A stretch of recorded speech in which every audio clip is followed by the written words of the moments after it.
마치고 지금 이 시간에는 다시 이제 유교 아카데미 중에서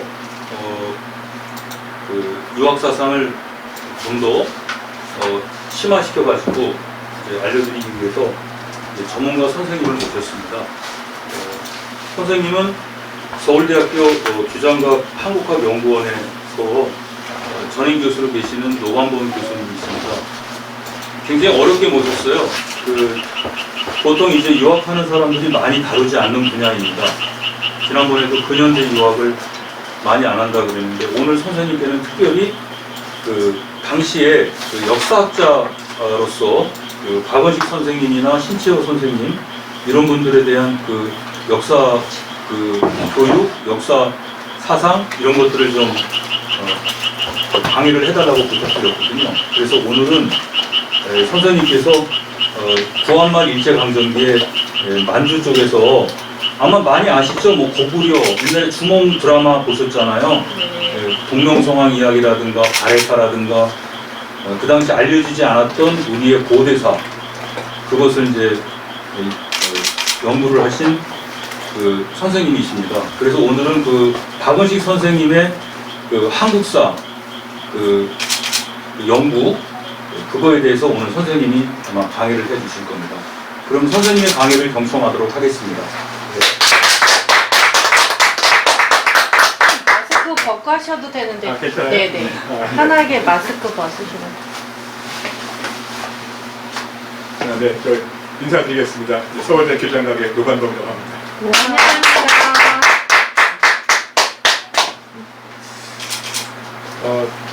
제가 예전에 한국전통문화대학교에 계신 최영성 선생님과 함께 수업에서 만났던 인연이 있었는데 최영성 스승님께서 금년에 연락을 주셔서 결성대학교에서 굉장히 보람찬 그런 프로그램을 준비하고 있는데 혹시 좀 보탬이 될 수 있겠느냐 이렇게 제안을 하셔서 그래서 어떤 주제인가 싶었는데 마침 또 그게 제가 잘 아는 그런 이제 개신유학자 그런 이제 주제였습니다.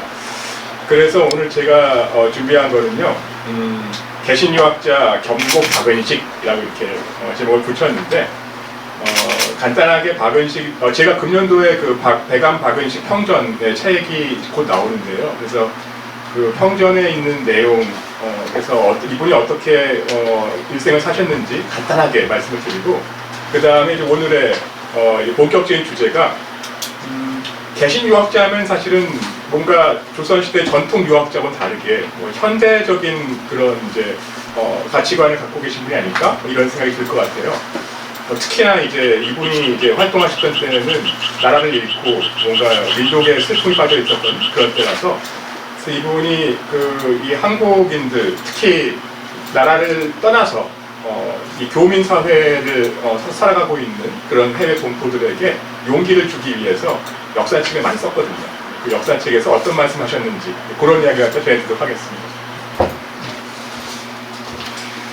저희 이제 규장각이냐 봄꽃이 펴있을 적에 관악산 언저리 있어가지고 그래서 굉장히 좀 보기 좋고요. 여름에는 이제 이렇게 좀 시원한 또 그런 멋도 있습니다. 그리고 이제 여기는 이제 제가 있는 연구실인데요.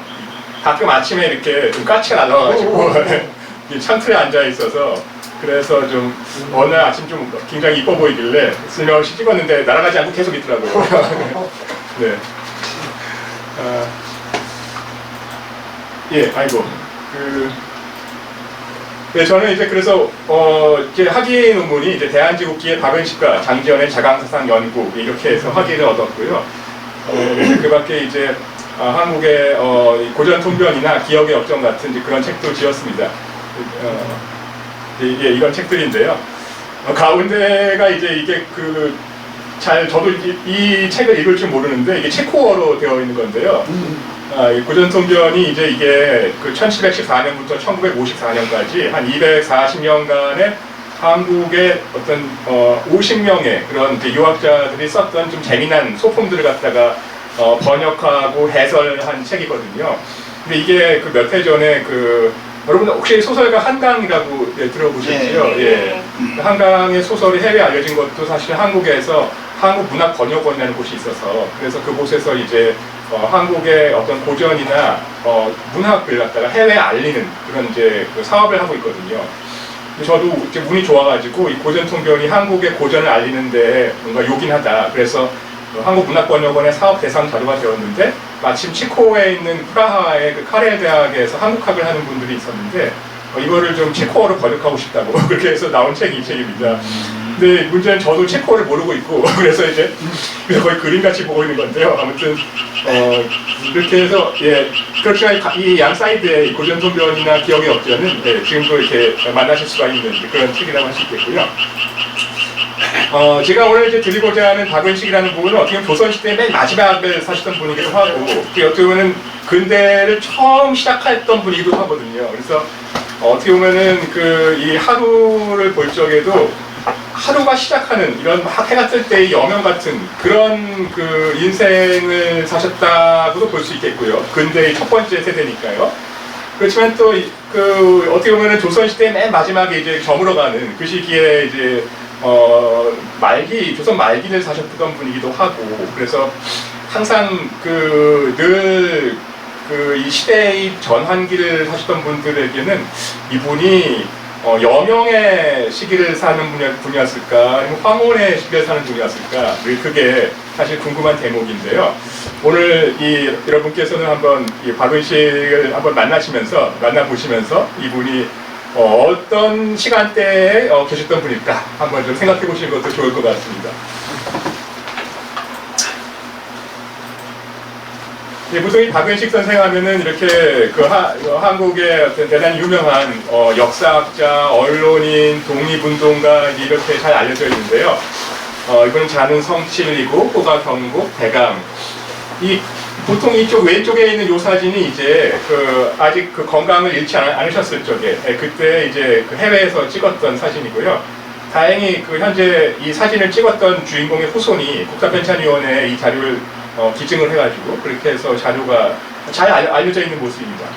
오른쪽에 있는 이 사진은 굉장히 좀 병세가 좀 완연하실 때 그때 이제 찍은 건데요. 이거는 중국 잡지에 실려 있고요. 그래서 이 박은식 선생이 대한민국 임시정부의 대통령을 역임하시고 헌법을 고친 다음에 곧이어서 이제 병에 걸리셔가지고 그래서 세상을 떠났는데 그때 인생의 만년의 모습을 담고 있는 굉장히 정열적으로 임시정부를 고치는데 그렇게 노력하시다가 병세를 얻으셔가지고 그랬던 이제 모습이 담겨 있습니다.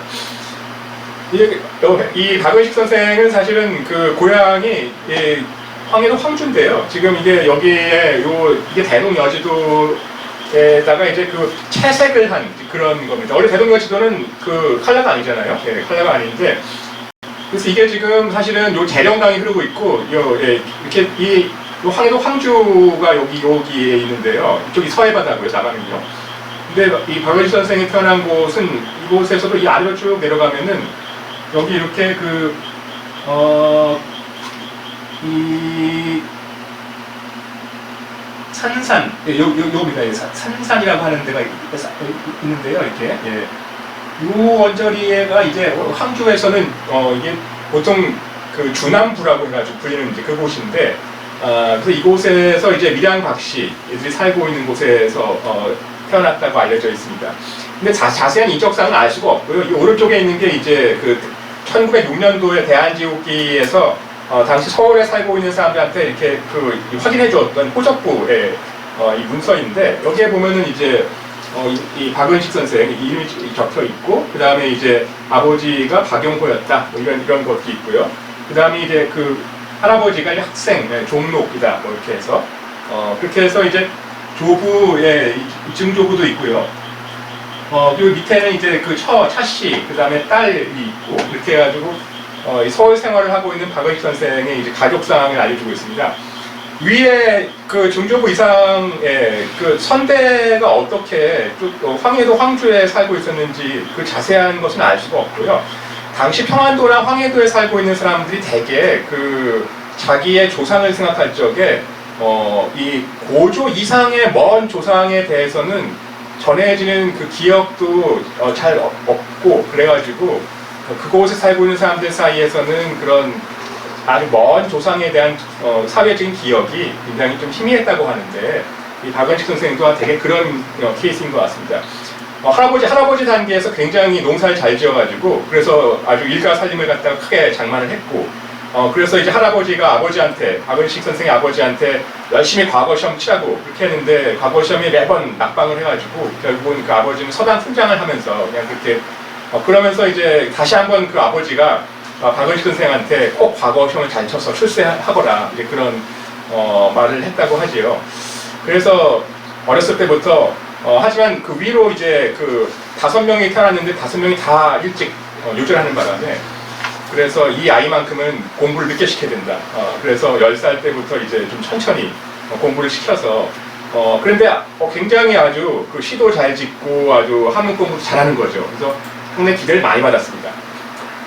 그래서 그 당시 평안도나 그 황해도에는 그렇게 큰 성리학 스승이 없었거든요. 사실은 박은식 선생이 1859년도에 태어났는데 그래서 일찌감치 그 서울 경기도에 가서 그래서 큰 스승을 만나야겠다고 그렇게 해서 만난 분이 바로 이 홍승훈이라고 하는 분인데요. 이 홍승훈이 누구냐면은 바로 그 보통 그 19세기의 한국의 문장도 잘 짓고 도학도 잘했던 사람을 꼽아라 그러면은 역시 그 이 연천 홍석주 그다음에 대산 김매순 이 둘을 꼽는데 홍석주나 김매순이나 다 사실은 그 정약용이 살고 있는 그 언저리에 가까운 동네에서 다들 살았던 분들이거든요. 경기도 지금 광주인데요. 그곳에 가서 이제 이 홍석주의 손자인 홍승훈을 만나서 그래서 여기에 있는 요 책 속사략익전이라고 하는 책을 갖다가 이게 공부를 했습니다. 요 책은 뭐냐면은 조선시대는 열심히 읽었던 그 역사책이 사략이라고 있거든요. 근데 사략이라는 게 근데 대개는 그 원나라 말기에서 끝나기 때문에 그래서 명나라 역사까지 집어넣은 그런 사략의 속편이 나옵니다. 그거를 바로 이 홍석주가 이제 이 속사략익전이라는 책을 지은 거예요. 그래서 명나라에 대한 어떤 의리, 임진왜란 때 우리를 도와줬던 명나라 이런 이제 대명 의리론이 담겨 있기도 하고요. 그래서 박은식이 이제 이거를 통해서 열심히 공부를 했고요. 그래서 이 오른쪽에 있는 건 그래서 자기를 가르쳤던 홍승훈 선생이 이제 1900년도에 세상을 떠나니까 그 추념해서 지은 제문입니다. 경고문고라는 문고의 문집에 담겨 있죠. 그래서 이제 그 서울 경기 지역에서 아주 쟁쟁한 그런 그 가문, 이 풍산 홍씨 그 가문에서 뭔가 이 서울 주자학, 경화학계의 주작을 배운 다음에 다시 자기 고향에 왔더니 그때 평안도에는 이 화서 이항로라고 하는 또 아주 굵직한 그런 유학자가 있었는데 그 이항로의 평안도 수제자가 바로 이 박문일입니다. 이 평안도 수제자 박문일이 평안도의 그 이 청천강 북쪽에 태천이라고 있거든요. 거기서 열심히 제자들을 키우고 있는 거예요. 그래서 그곳에 찾아가서 이제 이 박문일한테 또 이제 성략을 배우는 것이죠. 오른쪽에 있는 게 바로 이 박문일의 이제 문집인데요. 거기에 보면은 이제 박참봉 은식 해가지고 박은식이 그 당시 참봉뜻을 하고 있었거든요. 그래서 박은식한테 이제 어떻게 공부를 하면 좋겠느냐. 그러니까 박은식이 그때 그냥 그 참봉이 별로 바쁠 것 같지 않은데 아무튼 무슨 일이 많이 있는지 굉장히 그 바빠서 공부를 못 하겠다고 좀 하소연했던 것 같아요. 그러니까 이제 박문일이 하는 말이 공부라는 것은 공부할 때가 있고 일할 때가 있고 이런 게 아니다. 모든 순간이 다 공부를 하는 때다. 그러니까 그 일을 하고 있을 적에도 그것이 공부라고 생각하고서 공부를 하면은 그것도 하나의 훌륭한 공부다. 이렇게 이제 훈계를 해주고 있는 그런 내용의 편지입니다. 그 다음에 이제 제가 아까 그 편지 받을 적에 참봉벼슬을 하고 있었다고 했는데 요게 바로 이제 박은식이 그 벼슬을 하게 되면서 받았던 임명장입니다. 벼슬 임명장이고요. 보통 교지라고 많이 불렀죠. 그래서 여기에 이제 요게 뭐냐면은 이제 요게 그 광서 14년도 12월 26일 해가지고 이 교유학 박은식을 통사랑 삼고 숭인전 참봉으로 한다 이런 이제 그래서 광서 14년이면 이제 1889년인데요. 이때 이제 이렇게 해서 처음으로 숭인전이라고 하는 숭인전은 평안도 유학자들은 늘 가장 선망하는 그런 꿈의 직장이거든요. 왜냐하면은 숭인전이라는 데가 사실은 그 평안도 사람이 늘 존경하는 바로 이 한국에서 단군이 보통 우리는 고조선을 썼다고 생각하지만 조선시대에는 단군 다음에 중국에서 기자라는 훌륭한 성현이 와서 이 땅에 유교 문명을 일으켰다 그랬는데 그 기자를 모시는 사당이 평양에 있는 숭인전이었습니다. 그래서 이제 평양에 있는 기자를 모시는 숭인전에서 벼슬 한다. 이건 굉장한 아주 명예가 있는 거죠. 그 옆에 있는 건 이제 그 숭인전 참봉에서 다시 승진해가지고 그래서 이제 박은식을 이제 조봉 대부로 삼고 행 숭인전 영에 임명한다. 예, 광서 15년도, 예, 그러니까 이건 1890년도인데요. 숭인전 영이면 이제 이게 육품까지 이제 올라간 겁니다. 그래서 상당히 육품은 아직은 물론 이게 하급 관리를 면한 것은 아니지만 그래도 참봉하고는 격이 다른 거죠. 예, 숭인전 영이라고 하는 것은. 근데 이때 이렇게 박은식이 이렇게 출세를 하게 되는 게 사실은 박은식도 치력이 뛰어난 게 있지만은 그 평안도 관찰사가 굉장히 박은식을 좋아했어요. 그래서 한미한 선비이지만 관찰사인 이 여흥민 씨, 명성황후의 그 여흥민 씨와 같은 일가 친척인 이 민병석이라는 사람이 당시 평안도 관찰사를 하고 있었는데 이 민병석이 하고 싶은 건 뭐냐면은 평안도를 갖다가 유학의 고장으로 키우고 싶은 거예요. 그래서 아까 제가 보여드렸던 박문일이라고 하는 그 유학자하고 손을 잡아가지고 평안도 각지에다가 막 학교를 세우는 거예요.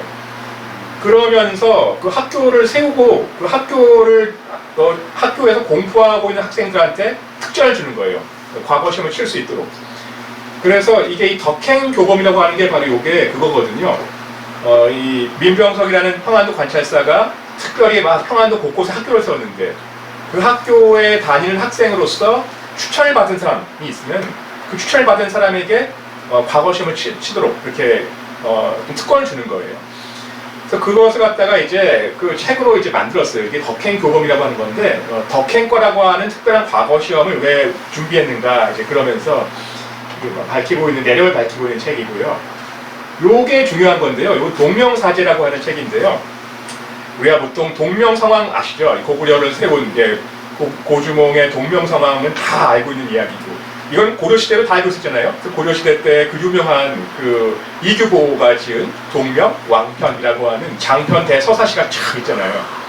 근데 보통 우리가 교과서에서 배우는 거는 딱 이규보의 동명왕편만 알고 있어요. 하지만 요 동명사제가 뭐냐? 이게 바로 이 민병석이라는 사람이 당시 평안도에 살고 있는 평안도의 그 고씨, 그러니까 이 동명성왕의 그 고구려 왕실의 후손이라고 주장하고 있는 그 후손들이 있는데 그 후손들이 자기 조상이 무슨 일을 했는지 전해지는 기록이 있었대요. 그래서 그 기록을 갖고 와가지고 다시 한번 시를 지은 거예요. 동명왕편과 똑같이요. 그것이 바로 이 동명사제라고 하는 책인데요. 이게 지금 규장각에 소장되어 있고요. 그래서 이거는 현재 잘 알려져 있지 않은 책인데 상식적으로는 그래서 지금 현재 한국에는 고려시대는 동명왕편, 조선 말기에는 동명사제 두 가지가 중요하다. 그런데 나중에 박은식이 이제 서간도에 망명한 다음에 그 동명성왕에 대한 전기를 지어요. 동명성왕 실기라는 책을 짓는데요. 요 책이 나오니까 이제 거기에 영향을 받아서 또 한 번 짓는 겁니다. 근데 이렇게 그 평양에서 잘 살고 있었다가 그만 뻥 하고 전쟁이 터졌어요. 청일전쟁이 일어나가지고 그래서 청나라하고 일본하고 이 한반도에서 한판 붙었는데 특히나 그 격전을 치렀던 곳이 평양이었어요. 평양이라는 곳은 사실은 일본 사람들이 보기에는 임진왜란 때 자기들이 쭉 올라갔다가 평양에서 그만 그 명나라 이 구원병의 공격을 받아가지고 거기서 패주했거든요. 그런 아픔이 남아있었던 곳이었는데 그래서 반드시 청일전쟁 때는 평양에서 이기겠다고 그렇게 작정을 하고 왔었고 청나라 군대는 그냥 태만하게 왔다가 결국은 전쟁터에서 패했죠. 평양전투에서 패했습니다. 근데 요게 이제 요 왼쪽에 화보는 이 프랑스의 르뿌띠 주르날이라고 해가지고 당시 그 해외에 있는 여러 소식들을 이렇게 알리고 있는 화보인데요. 여기에 이게 지금 서울 모습입니다. 서울에서 지금 전쟁 났다고 해가지고 외국인들이 막 지금 수군수군대고 있는 이제 그런 이제 모습이고요. 오른쪽에 있는 건 뭐냐면 이제 그 당시 청나라하고 일본이 육지에서도 싸웠지만은 바다에서도 싸웠거든요. 여기 보면 압록강 전승도라고 해가지고 이게 압록강 입구에서 한번 크게 한번 붙었어요. 청나라 이 군함하고 일본 군함이요. 정말 세기의 대결이었습니다. 왜냐하면은 그 증기선으로 무장한 그런 군함이 서로 격전을 치렀던 전투가 거의 첫 번째 케이스예요, 이 케이스가. 그래서 굉장히 그 세계 각국이 관심을 갖고 봤는데 결국은 일본이 승리했죠.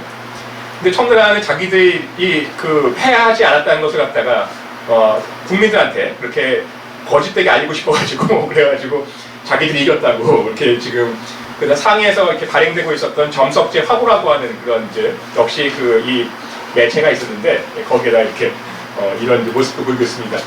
근데 이렇게 해가지고 그만 그 민병석이라는 사람은 청나라 편에 붙었다가 청나라가 패해가지고 결국은 강원도 원주에 유배를 갔어요. 그러니까 박원식도 따라서 유배를 갔죠 결국은 유배.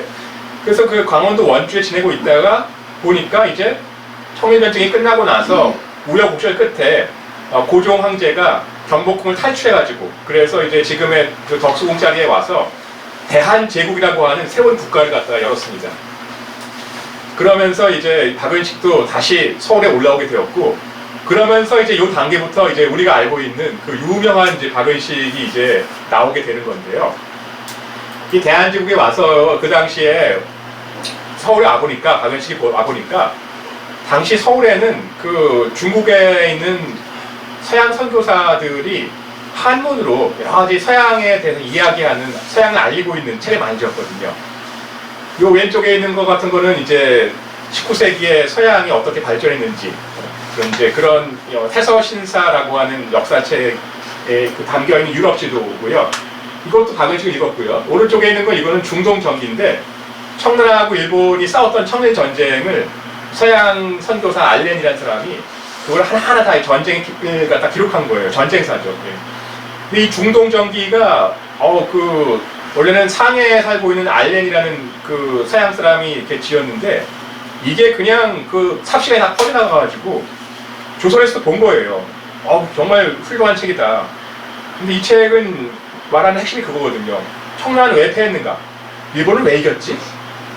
다름이 아니라 청나라는 정열적으로, 그러니까 일본은 정열적으로 서양 근대 문명을 그렇게 신속하게 수용했는데 청나라는 그냥 미적미적대고 그렇게 그냥 그러다가 진 거다. 그러면서 이제 이 중동전기는 이제 그러면서 조선은 과연 일본의 길을 갈 것이냐 아니면은 청나라의 길을 갈 것이냐 이렇게 물어보고 있는 거거든요. 그래서 이걸 보면서 이게 정말 세상이 바뀌었구나. 크게 아주 깨닫게 되었습니다. 또 그 당시 또 서울에서는 이렇게 막 신문이 한참 창간돼가지고요. 당시에 황성신문, 요거는 이제 주로 유학자들이 보는 한문을 잘하는 분들이 보는 신문은 황성신문. 요 제국신문은 다 한글이거든요. 순한글로 돼 있으니까. 요거는 그러니까 한문을 잘 몰라도 일반 평민들 같은 경우는 요 신문을 보면 되죠. 이 황성 제국, 요게 그 당시 그 박은식이 서울 왔을 적에 탁 창간돼가지고 그래서 새로운 사상을 알리는데 크게 이바지했죠. 그래서 박은식이 여기 와가지고 그 민병석이 또 도와줘서 그래서 서울에서 이 한성 사범학교라고 하는 데에서 취직을 했어요. 그래서 거기서 이제 한문을 가르치는 거예요. 한문 선생님이 된 거죠. 근데 그 이 학교에는 근데 헐버트라고 하는 또 이 미국인도 와서 이렇게 그 영어를 가르치고 있었고 상당히 아주 요새 같은 글로벌 중학교라고 해야 되나요? 네. 그래서 지금 그런 광고에 지금 육품 박은식이 한성 사범학교 교관을 임명했다 이런 얘기도 있는 거고요. 요거는 지금 이게 한성 사범학교 사진은 아닌데 여기 있는 사람이 헐버트가 이제 다른 중학교에서 가르쳤던 그 사진이 현재 남아서 전해지고 있습니다. 그래서 박은식이 와가지고 이제 그러면서 그 서울에서 여러 가지 활동을 하는데 박은식이 정말 존경했던 조선의 문인이 연안 박지원이었어요. 열하일기로 유명한 분이죠. 그래서 박지원이 근데 그렇게 유명한 분인데도 글쎄 문집 하나 내지 못했던 거예요. 그래서 당시 뜻 있는 사람들이 힘을 합쳐가지고 연안 박지원 선생의 문집을 내자 그렇게. 그래서 이때 이 나옵니다. 이게 바로 연암집이 나온 거고요. 다들 돈 모았어요. 성금해가지고 냈는데 여기 보면 그 속 합금기에 보면은 여기 박은식 이름도 있는데요. 박은식도 돈을 낸 거예요. 이렇게 성금 내가지고 문집을 내는데 기여한 거죠. 그래서 이때 이제 문집 내는데 기여한 분이 김태경, 이건 개성의 유명한 시인이죠. 김교헌은 이제 대종교의 제2대 교주가 된 분인데 그래서 아주 유명한 분이고요. 김태경은 고려사를 굉장히 사랑하는데 개성 사람으로서 정인지가 지은 고려사가 굉장히 잘못된 게 많다고 생각해가지고 그래서 자기가 뜯어 고쳤어요. 그래서 신고려사 이런 것도 새로 만들었죠. 신단 시기는 이건 이제 대종교에서 이제 옛날 때 단군 시대 때 우리가 어떻게 지냈는지 그런 이제 역사 지금 지은 거고요. 그다음에 또 이 여기 같이 활동했던 사람이 전병훈이라는 사람인데요. 박은식의 친구예요. 친구인데 연암집을 낼 적에도 활동했지만 이 사람은 굉장히 특이한 게 나중에 그 1910년도에 내가 망하기 전에 중국에 망명 갔어요. 망명 간 다음에 중국에서는 저 광동성에 가면 나부산이라고 있거든요. 그 광동성의 나부산이 말하자면은 도교의 성지예요. 근데 그곳에 가가지고 돌을 정말 닦아서 완전히 수련을 했어요. 그래가지고 중국 도교의 지도자가 돼가지고 자기가 베이징에 와서 거기서 딱 그 하나 이렇게 자기가 교주가 된 거예요.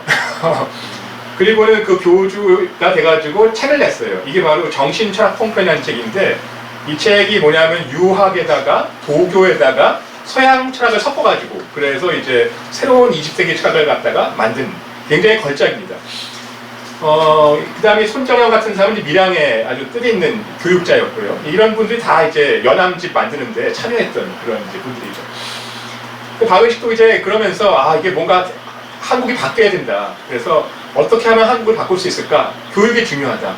그래서 이 새로운 교육을 만들어야겠다는 생각으로 그래서 이제 교육을 개혁하자 이런 이제 흥학설 같은 글도 지었고 그 다음에 한국이 교육을 개혁하려면 구체적으로 무엇을 해야 되는지 새롭게 하나하나 이제 13가지 종목의 그런 교육 개혁 책을 냈습니다.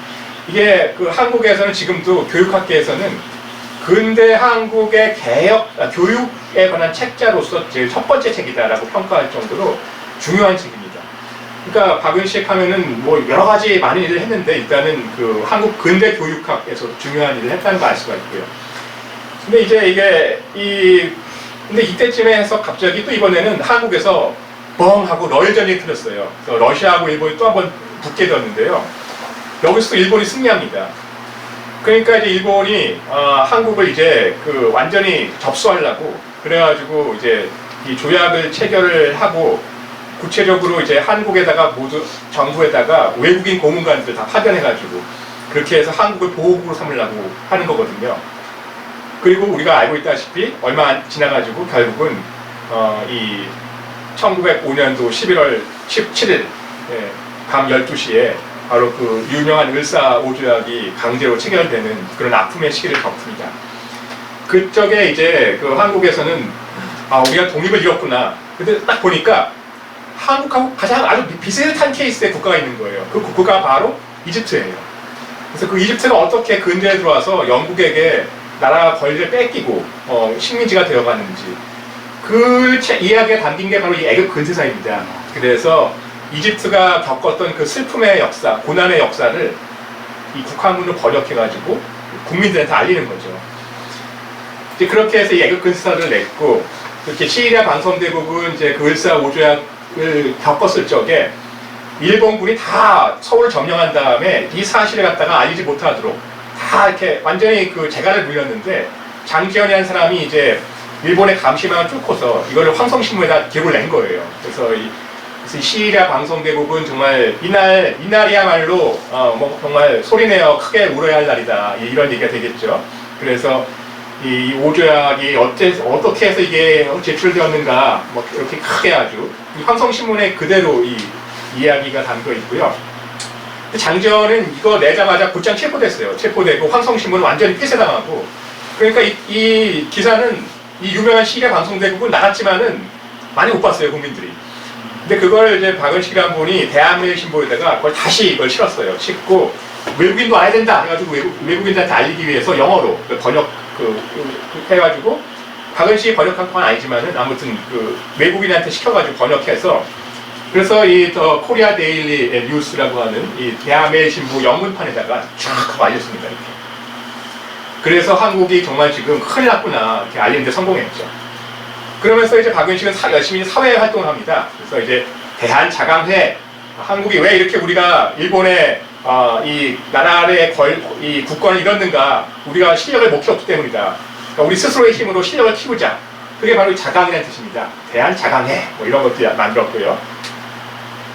요거는 이제 대한자강회를 만들었을 적에 그 같이 끼워 넣은 유명한 사파인데요.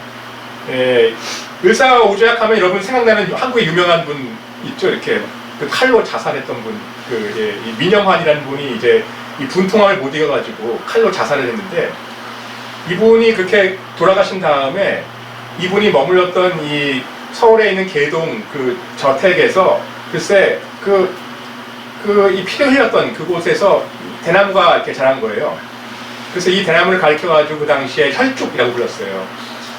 이게 굉장히 이 민영환이 자결했던 그 곳에서 자라난 혈족이다 하니까 다들 와가지고 그걸 보는 거예요. 보면서 막 계속 땅을 치면서 이렇게 통곡하고.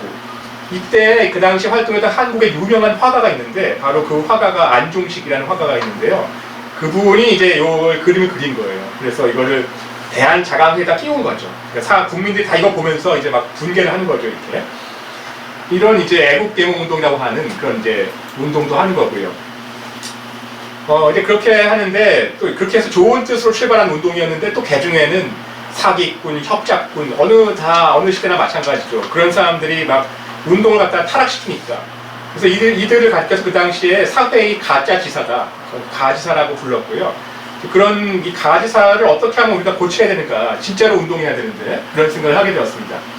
그래서 박은식 선생은 그래서 모든 국민이 가짜 지사가 아니라 진짜 지사가 되기 위해서는 마음의 양심, 자기의 양심에 귀를 기울이고 진실된 마음으로 사업을 해야 된다. 그렇게 생각을 하게 되었어요. 그래서 자기의 양심에 귀를 기울이기 위해서는 유학 중에서도 이 어려운 주제학보다는 아주 굉장히 단순하면서도 인간의 도덕에 대해서 더 집중하고 있다고 생각이 되는 양명학을 해야겠다라고 생각을 한 거죠. 그래서 이 소년이라고 하는 게 이제 박은식 선생을 흠모하고 있는 젊은 친구 중에는 최남선이라고 하는, 혹시 들어보신지 모르겠는데요. 그 최남선이 굉장히 박은식 선생을 흠모했어요. 잘 따랐고. 그러니까 최남선이 이 소년이라고 하는 잡지를 냈는데, 그 잡지에다가 이 박은식이 지은 왕양명 선생 실기라고 하는 그런 이제 글을 거다 게재한 거예요. 근데 게재하자마자 이 소년은 그만 폐간당했어요. 네, 굉장히 위험한 그 작품을 넣었다고 그래가지고. 그러니까 굉장히 목숨 걸고 한 거죠, 사실은. 그리고 나서 이제 그 박은식은 더 이상 이 땅에서는 활동할 수 없겠다 싶어가지고 망명을 들었습니다. 그 망명을 간 곳이 바로 압록강 건너편에 있는, 지금에는 그 중국에서는 환인현이라고 부르는데요. 고구려에는 수도가 두 개가 있거든요. 하나는 맨 처음 고구려의 수도였던 곳이 있고, 두 번째는 다시 이사를 간 곳이 있어요. 우리가 알고 있는 그 광개토 대왕비가 있는 그 유명한 그곳은 지반현이라고 해서 거기는 이사를 갔던 곳이고, 애초에 맨 처음 수도는 바로 이 박은식이 망명을 갔던 곳이에요. 환인현이라고 하는 곳인데요. 그러니까 거기가 고구려의 본고장이에요, 원래. 동명성왕이 활동했던 곳이죠, 그러니까. 여기 와가지고 그래서 박은식 선생은 대동고대 사론 이런 것도 지었고, 그 다음에 명인답부전, 고구려의 유명한 재상인데요. 그 다음에 천계소문전, 고구려의 유명한 그 영계소문이라고 하는 영웅. 발해태조 건국지, 이거는 이제 발해를 건국한 그런 이제 이 대조영 이야기. 그 다음에 몽배금태조, 이거는 꿈에 금나 태조를 만나서 우리 조선이 앞으로 어떻게 살아야 되는지 그런 것에 대해서 대화를 나누는 약간 그 판타지 소설 그런 겁니다. 이렇게 해서 이제 역사물도 지었고, 그 다음에 이제 중국에서 혁명이 일어났어요. 그래가지고 청나라 마지막 그 왕조가 쓰러지고 이제 중국도 이제는 공화국이 되었거든요. 그럴 때 상해로 와서 상해에서 이제 본격적으로 이제 독립운동을 하는 거죠. 근데 독립운동을 하려면은 무기도 필요하고 돈도 필요하고 다 필요하지만 제일 중요한 건 돈이죠, 사실은. 돈이 있어야 운동을 하는 건데, 그러려면 중국이 도와줘야 돼요, 사실은. 근데 중국의 도움을 받으려면은 한국이 지금 얼마나 딱한 처지에 있는지 설득을 해야 되거든요. 중국은 몰라요, 사실 한국이 어떤 처지에 있는지. 이 한국통사라고 하는 이 책은요, 그렇게 해서 나온 거예요. 중국으로부터 도움을 얻어야 되는데, 돈도 받고 해야 되는데, 그렇게 하기 위해서는 한국을 알려야겠다, 이런 생각으로. 그래서 한국이 지금 얼마나 원통한 지금 역사를 우리가 최근에 겪었는지 그거를 이제 보여준 책이 한국통사라고 하는 책입니다. 굉장히 유명한 책이고요. 네. 근데 이게 이제 나오니까 널리 해외에 퍼져가지고 미국에 있는 우리 재미교포들도 이 책을 보고 싶은 거예요. 그래서 재미교포들은 근데 한문 잘 못하거든요. 그러니까 특별히 그거를 한글로 번역해가지고 한글 한국통사도 나옵니다.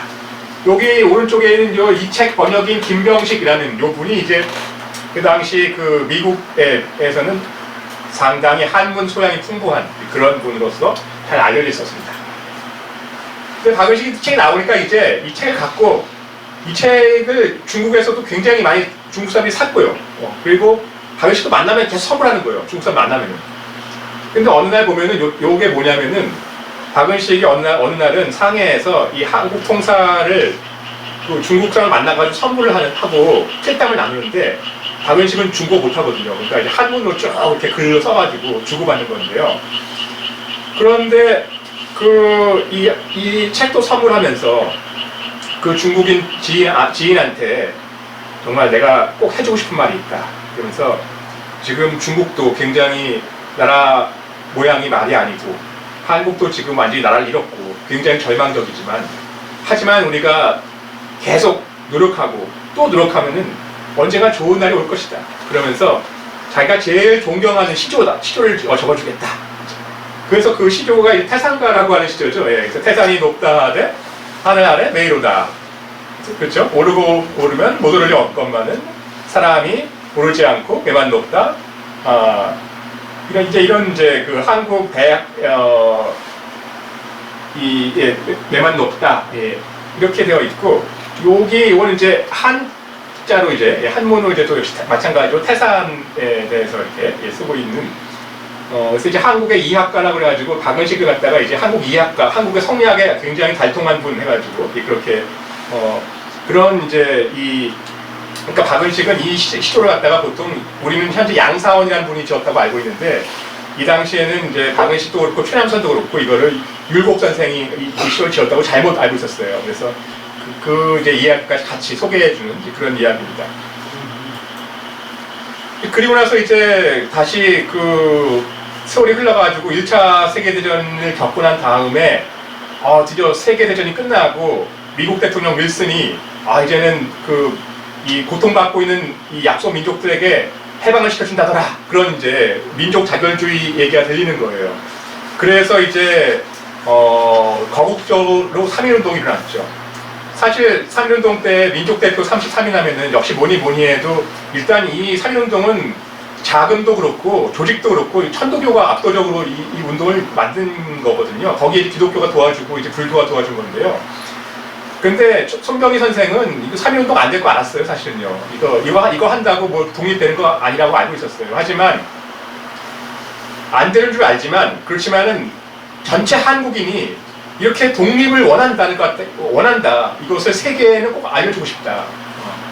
이 해방이 되는 민족들은 어디까지나 1차 대전 때 패배했던 독일의 식민지, 뭐 그런 이제 터키의 식민지, 원래 지금 중동이 이렇게 엉망이 된 게 사실은 그 1차 대전 때 터키의 식민지였던 국가들이 갑작스럽게 이제 그 독립을 하면서 어지러워진 건데요, 사실은. 그렇게 해서 이제 운동이 일어나니까 서울에서 이렇게 막 군중들이 모여가지고 이제 막 만세를 부르고 있고 또 많은 사람들이 이렇게 피살 당하고 있고 막 그랬던 거죠. 그러는 가운데 이제 상해에서는 임시정부가 이제 결성이 되었고 그래서 이제 이 임시정부의 청사도 세워졌고 그 다음에 이제 대한민국 임시정부의 내각이 조직돼가지고 그래서 이제 맨 가운데가 이제 대통령 이승만 이렇게 있고요. 그 다음에 이제 그 차례대로 이제 국무총리 이동희도 있고 여러 이제 도산 안창호 선생은 그 당시에 노동판이고요. 그래서 9명의 강요들의 모습까지 이렇게 볼 수가 있습니다. 근데 이제 이 대감 박은식 선생은 그 당시에 뭐 장관 이런 거 안 했어요. 그냥 완전히 그냥 존경받는 원로죠. 자기는 원로로 지내겠다. 격수 안 한다. 그러면서 이제 그 당시 정부 안에는 소장파들이 있고 또 노성파들이 있어가지고 서로 대립이 심했어요. 노성파들은 또 대중에 또 되게 기호파들이 많았고 청년파들 가운데는 평안노사들이 많았어요. 그래서 이게 세대 갈등도 있고 그 다음에 지역 갈등도 있고 여러 가지 복잡한 사정이 있었는데 그때 이제 박은식 선생은 이제 청년들한테도 대동단결해야 된다 얘기를 하고 있고 이 정부에 있는 이런 노선파들에게도 대동단결해야 된다. 우리가 화합하면서 잘 지내야 된다 이렇게 늘 충고를 해주고 있는 그런 위치에 있었습니다. 그러면서 자기 일대 이제 그 최대 이제 억적으로 3.1운동을 겪었단 말이에요. 그리고 그때 독립 만세를 외쳤어요. 당장 독립이 되지는 않았지만은 그렇지만 대한민국 임시정부도 세워졌어요. 그러니까 이건 정말 중요한 때다 싶어가지고 또 한 번 역사책을 지었습니다. 그게 바로 이 한국 독립운동 시혈사라고 하는 책이거든요. 한국 독립운동의 피어린 역사라는 뜻인데요. 이걸 좀 이렇게 원체 이렇게 이름이 길다 보니까 그래서 많은 분들이 이걸 어떻게 읽어 나가는 분이 있냐면은 한국 독립운동 지혈사 이렇게 부르는 분이 있는데요. 이러면 이거는 뜻이 완전히 바뀌어가지고 뭐 독립운동에 피를 흘리고 있는 분들을 갖다 이렇게 막 지혈을 하고 있다 이렇게 잘못 지금 전달이 되는 건데요. 예, 그래서 한국 독립운동지 혈사 이렇게 읽어야지만 정확하게 읽는 거다라고 할 수 있겠고요. 요게 이제 이 책이 나오니까 요게 이 서문을 쓴 사람이 누구냐면은 당시 중국의 거물급 정치 지도자로서 왕정이라고 하는 유명한 분이 있는데 그분이 서문까지 써주면서 격려를 해주고 있습니다. 그리고 나서 이제 요게 뭐냐면은 1920년도가 사실은 제1회 3.1절 기념식을 했던 날이에요. 그러니까 1919년도에는 3.1 운동을 했으니까 기념식을 못 했겠죠. 근데 그 다음 해에는 이제 대한민국 임시정부에서 그 지난해에 있었던 3.1절의 그 아픔과 그 민족의 소망을 생각하면서 제1회 기념식을 했어요. 그때 많은 사람들이 참여해가지고 전체 이 당시 상해에는 그 올림피아 경기장이라고 하는 체육관이 있었는데 그 체육관 건물 안에서 이제 이런 이 시설물을 갖다 빌려가지고 그래서 태극기가 쫙 올라가는데 그냥 모두가 다 울음바다가 된 거죠.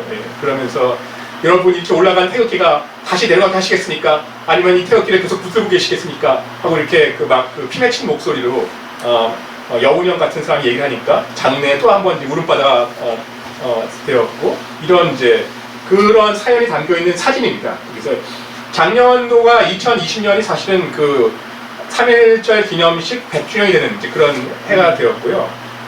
그래서 굉장히 좀 뜻깊은 여러모로 그런 해였습니다. 근데 이렇게 해서 제가 그냥 간단하게 그 사진을 통해 가지고 박은식이라는 분이 어떤 분이었는지 간단하게 말씀을 드렸고요.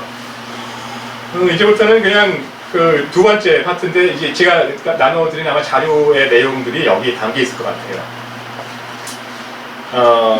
이 박은식이라는 분이 서간도의 망명에서 맨 처음 아까 제가 5개의 이 망명기에 그 역사책이 있었다고 보여드렸죠. 네. 그 5개의 역사책부터 시작해서 한국 통사 그리고 마지막 한국 독립운동지 혈사까지 그렇게 역사책이 어떻게 쭉 나왔는지 그 이야기를 한번 하도록 하겠습니다. 요걸 뭐냐면요, 박은식 선생의 그 역사책 가운데에는 이런 이게 제가 이걸 한절 잘못 썼는데 이게 가짜가 집가짜가 아니고 노래 가짜입니다. 그래서 역사 노래예요, 역사 노래. 그 당시 그 서간도에 있는 한인 교포들 특히 청년들이 역사를 모르니까 이 역사를 쉽게 공부할 수 있도록 노래 가사를 갖다 만들었어요. 근데 한번 여러분들 좀 이렇게 심심하실 텐데 한번 같이 한번 따라 읽어보시겠어요? 예. 어화우리 청년들아 고국산천 이 땅이라 북부여의 당군자손 2000여 년 향국일세 신조유태 무궁하여 만세 억만세라 홍랑일대 도도하니 동명성왕 국내하여 고구려를 건설하니 호시천하 굉장하다 환도고성 찾아보니 광개토왕 비문이라 남정북벌 소향처에 동양대륙 진동했네 개세영웅 개소문은 산해관의 고묘로다 용천굴 돌아보니 반해태조 사업일세 40만 중 1호령에 대동성국 일어났네 우리 동족 금태조는 백두산에 털을 닦아 2500 정병으로 횡행성족했네 우리 오늘 건너온 일 상제명령 아니신가 아무쪼록 정신 차려 조상 역사 계술하세. 안타깝게 그 악보를 모르겠어요. 이게 노래를 분명 불렀을 텐데 이거를. 그래서 아마도 혹시 오늘 아까 이렇게 굉장히 좋은 우리 소리도 들려주신 선생님도 계시지만은 이 가사가 이때만 해도 여전히 좀 더 예스러운 그런 이제 가사인 것 같죠. 네. 이것이랑은 굉장히 다른 노래 가사인데요. 근데 이 가사를 가만히 보시면은요, 어떠세요? 이 등장하는 인물들. 단군도 등장하고, 동명성화, 광개토와, 개소문은 누구겠어요? 예언개소문, 발해태조, 금태조. 자, 이렇게 이 인물들이 등장해요. 그러니까 이 청년들이 다른 사람들 몰라도 좋으니까 요만큼은 꼭 알아야 된다. 이렇게 노래 가사를 만든 건데요. 재밌는 거는 아까 제가 소개해드렸던 그 5종류의 책이 다 이 인물들과 관계 있는 거예요. 그래서 먼저 단군 얘기가 나오는데 이게 바로 그 대동고대사론이라고 하는 책이 요 얘기예요. 그리고 동명성왕에 대한 이야기도 지었어요. 동명성왕 실기라는 책을 지었는데 안타깝게 이 책은 지금 전해지지 않아서 실물을 알 수가 없고요. 광개토왕은 제일 유명한 분인데 이 분에 관해서는 아직 그 박은식 선생이 책을 못 지었어요. 그래서 확인이 안 되고 있고, 연개소문은 책을 지었어요. 전기, 천개소문전이라고 있고요. 발해태조, 건국지. 금태조는 이게 뭐냐? 이게 바로 아까 제가 말씀드렸던 꿈에 금과 태조를 만나가지고 조선 청년이 뭔가 환상적인 대화를 나누고 있는 그 환타지 소설, 네, 그 몽배 금태조라는 유명한 그 소설인데요. 거기에 금태조가 나오고 있죠. 그러니까 사실은 역사가의 노래 가사가 알고 보면은 학생들한테 꼭 외워라 하고 하는 뜻도 있지만은 박은식 선생 본인 자신이 여기에 등장하는 인물들에 관해서 하나하나 작품을 남기겠다. 그런 뜻이 담겨 있었던 것이죠. 대동고대사론이 뭐냐? 이거는 이제 그 옛날 옛적에 그 단군 조선과 기자 조선이라고 하는 한국사에서 아주 오래된 옛날 이야기를 적은 거예요. 근데 왜 이름이 대동이냐? 이거는 상당히 깊은 뜻이 담겨 있어요. 보통 우리가 조선시대에는 그 조선시대에 나왔던 유명한 그 한국의 역사책, 서거정이 지은 역사책, 조선 성종 때 나왔던 거 하면 뭐 어떤 게 있죠? 동국통감 이런 게 있거든요. 그 다음에 한국의 그 각각 그 전통적인 지리지, 동국, 여지승남 이런 것도 있거든요. 보면 동국하면 이게 다 그러니까 한국의 별명이에요. 예. 중국의 옆에 동국 이런 뜻이 담겨 있는 건데요. 근데 이게 그 대한족기 오면요, 신채호 선생이나 박은식 선생은 좀 다르게 생각하게 됐어요. 그래서 신채호 선생은 동국이라는 말을 쓰긴 쓰는데 이때는 왜 이분은 이런 말을 쓰냐면은, 그러니까 고구려, 신라, 고려, 조선, 한국에는 각각의 왕조들이 있었는데 이 왕조들을 모두 다 합쳐가지고 뭐라고 불러야 될까? 그러니까 왕조의 역사가 아니라 민족의 역사를 말할 적에는 그 민족의 역사에는 이름을 붙여줘야 될 것 같은데, 그런 생각으로 해서 신채호 선생은 그걸 동국이라고 부르자. 그래서 동국이라는 말을 하고 있는 거고요. 박은식 선생은 이 대동이 뭐냐면은, 우리나라 역사는 딱 백두산이 있으면은 백두산의 남쪽에는 조선족, 북쪽에는 만주족 해가지고 이 남쪽의 조선족과 북쪽의 만주족이 사실은 하나의 민족이다. 이 둘을 합쳐가지고 대동이라고 부르자. 이런 생각을 했던 거죠. 그래서 이 대동고대사론이 이제 그런 대동의 뜻을 담고 있습니다. 사실은 근데 이게 그 서간도에 살고 있는 그 한국인들, 나라 잃은 백성들, 거의 유대인이랑 똑같죠. 유대인이나 뭐 한국인하고 다를 바가 없는 거죠. 근데 유대인들도 사실은 그 구약성서 같은 게 일종의 역사잖아요. 유대인들의 역사. 마찬가지로 이게 지금 언제 나라를 찾을지 알 수 없이 떠돌이 생활을 하고 있는 건데, 지금 한국의 한민족들이. 그래서 이들이 민족을 지키려면은 역사는 알아야겠다. 역사를 안 지으면은 아예 민족까지 없어질지 모른다. 이런 생각으로. 그래서 이제 역사를 알아야 된다. 역사는 민족의 정신이다. 이런 말을 하고 있고요. 그러면서 이제 하는 말이, 지금 이 중국에 살고 있으니까, 현재 중국에 살고 있으니까 조선의 이 조선 사람하고 중국 사람은 서로 간에 처음부터 출발부터 스타트가 달랐다. 그래서 조선은 백두산, 중국은 곤륜산, 조선은 단군, 중국은 황제 해가지고 서로 역사의 그 출발부터가 다른 그런 이제 문명권이었다라고 말하는 거고요. 어떤 때는 이렇게 동방의 세력이 서쪽으로 쫙 갈 때가 있는 거고, 그럴 때는 단군이 뻗어나갈 때였고 또 중국에서는 동이족 출신이라고 생각되고 있는 순임금이 활동할 때였다. 이렇게 얘기를 하는 거고요. 또 반대로 서쪽에 있는 중국 세력이 쫙 하고 동으로 올 때가 있다. 그때가 언제냐? 그거는 한국사에서는 기자가 왔을 때가 그때였고, 또 중국에서는 이제 이제 주나라 때가 이제 서방에서 이제 중원으로 온 거다. 그러면서 고대를 보니까 어떤 때는 동세가 서진하는 때도 있고, 또 어떤 때는 서세가 동진하는 때도 있다. 이렇게 역사의 법칙까지 이야기를 해주고 있습니다.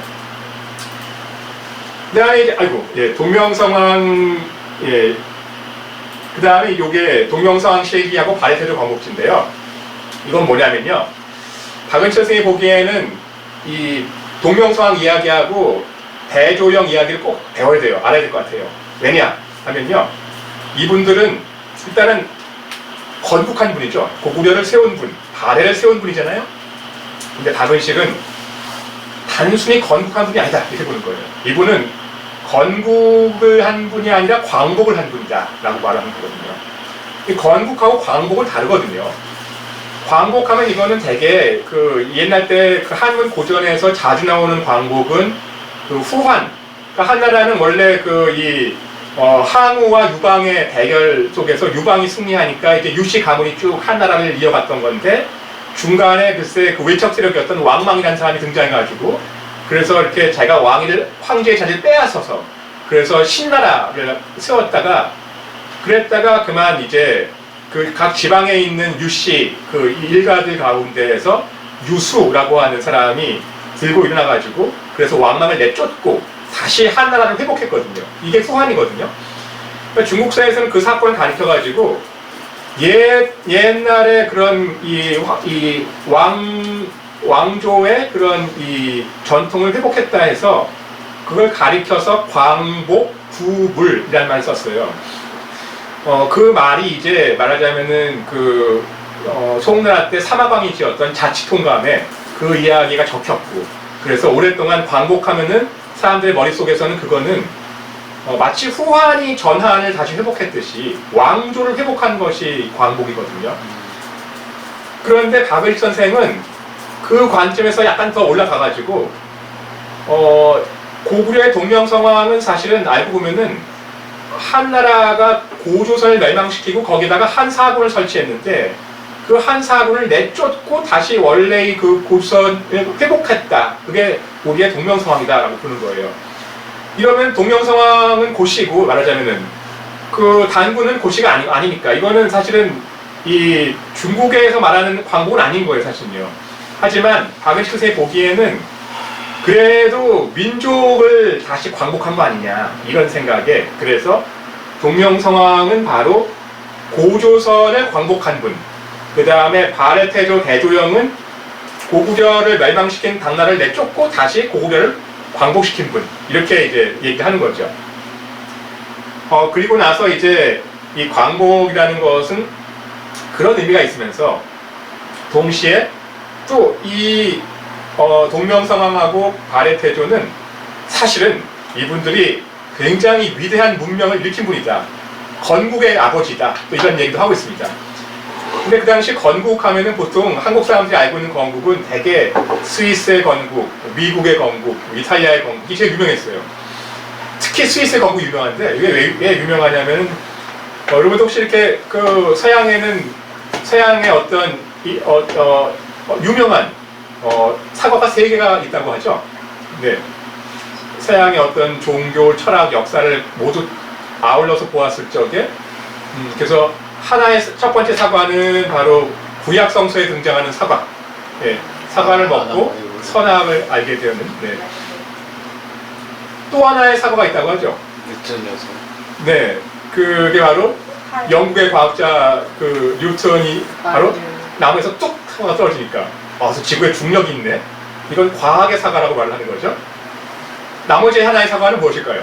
그게 바로 바로 그게 이 비렐름텔 이야기죠. 그래서 당시 오스트리아 합스부르크 왕국에서 파견한 외국인 관리가 스위스의 백성들을 괴롭히고 있을 적에 심지어 정말 이 비렐름텔 같은 경우는 자기 자식을 갖다 나무에다 세운 다음에 화살을 쏘게 만드는 그런 악독한 짓을 저지르고 있는 바로 그런 그렇게 고통받고 있는 스위스의 백성들이 외국인 압제자를 몰아내고 다시 자유를 찾은 사건. 그게 바로 이제 스위스의 건국이거든요. 근데 이 스위스의 건국 이야기, 빌헬름 텔 이야기를 한국에서 제일 먼저 번역한 분이 박은식 선생님이에요. 그 서사 건국지라고 하는 이름으로 번역이 되었거든요.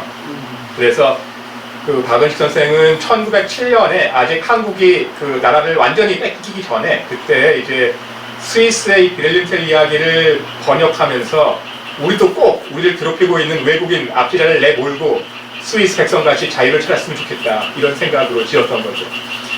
그런 스위스의 건국 이야기나 사실은 그 발해 대조영이 당나라 군대를 내쫓고 다시 이렇게 이 고구려의 땅을 회복한 거나 같다는 거예요. 이렇게 다르지 않다. 그래서 이제 이런 광복과 건국의 두 가지 뜻이 담겨있는 역사책, 그게 아까 제가 말씀드린 그 동명성황 실기하고 발해 대조 건국지입니다. 그러면 이제 그 다음 단계 천계소문전과 명인답부전, 요거는 무슨 책이냐? 이거는요 바로 혁명의 역사책이에요. 혁명이 왜 필요한가? 그건 다름이 아니라 지금 사실 독립운동이 그런 거잖아요. 이렇게 조선을 지배하고 있는 조선 총독부, 일본인이 만든 조선 총독부를 내쫓고 그게 혁명이잖아요. 다시 그 한국이라는 국가를 회복하는 거. 그러려면 혁명이 필요한 것이죠.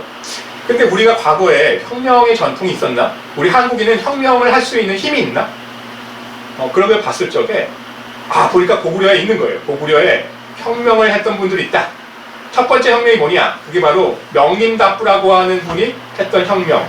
두 번째 혁명이 뭐냐? 그게 바로 이 고구려의 연개소문이 일으킨 혁명이 있다. 이렇게 얘기하는 겁니다.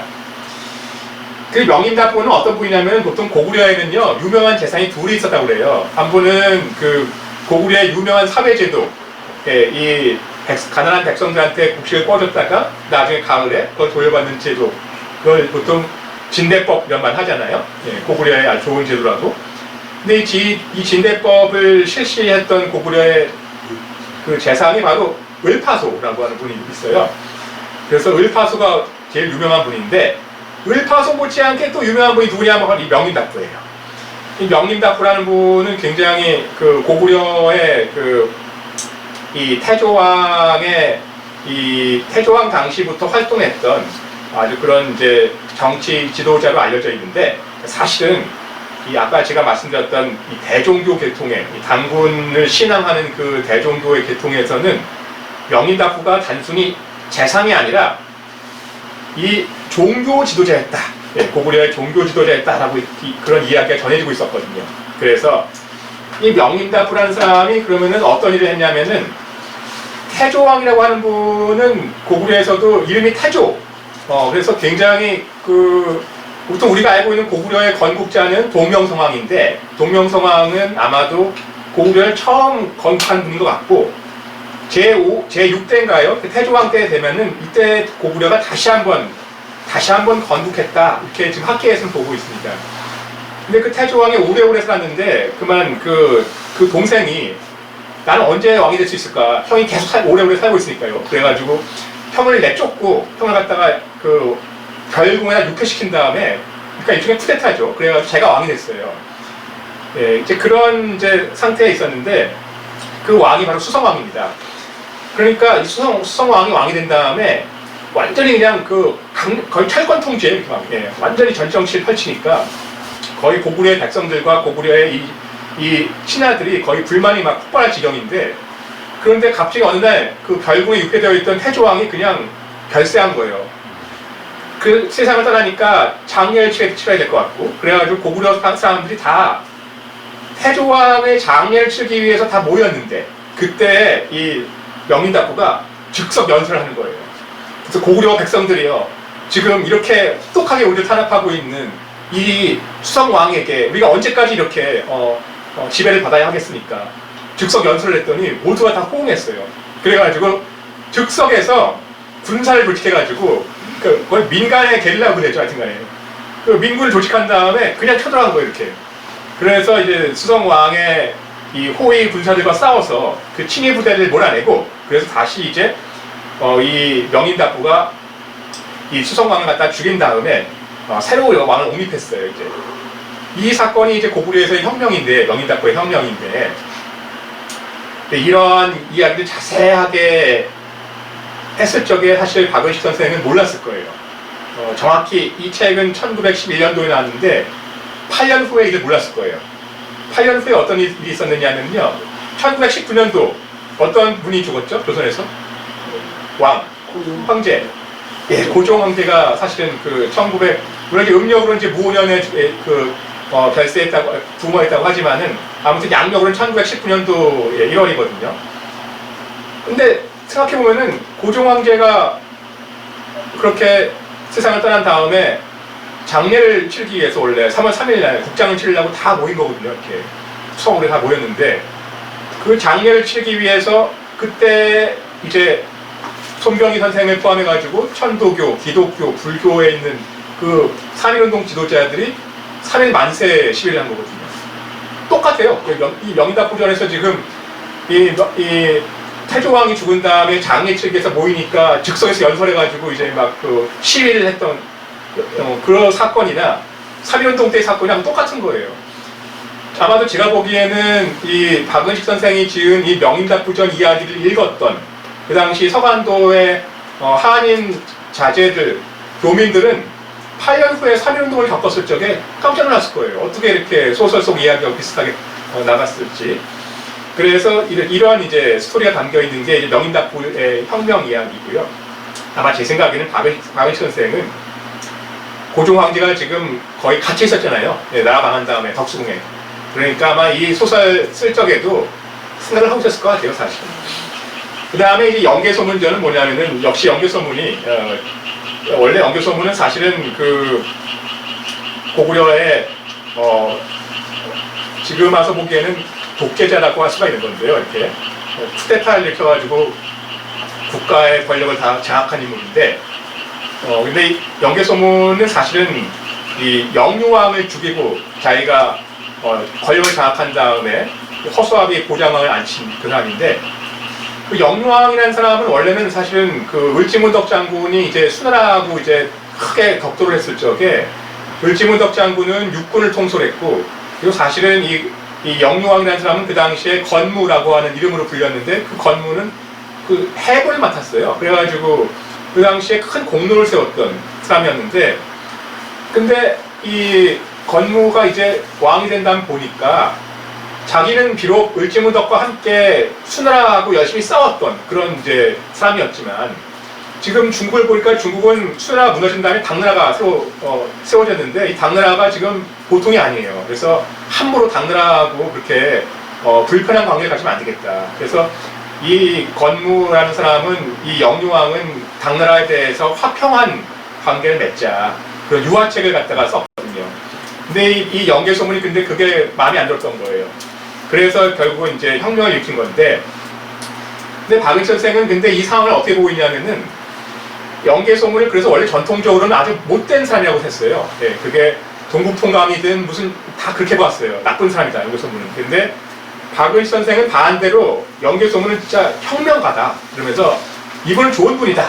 이유가 뭐냐? 그거는 영국의 역사를 봐라. 영국에 보면은 17세기에 보면은 영국의 이 국왕이 전지 정치를 펼치고 있을 적에 청교도 지도자였던 크로멜이 혁명을 일으켜가지고, 청교도 혁명을 일으켜가지고 영국의 국왕을 처형하고, 그래서 영국을 갖다가 일시적으로 장악을 했거든요. 이게 사실 영국이 근세 국가로 발전하는데 큰 그 힘이 되었다라고 알려져 있었어요.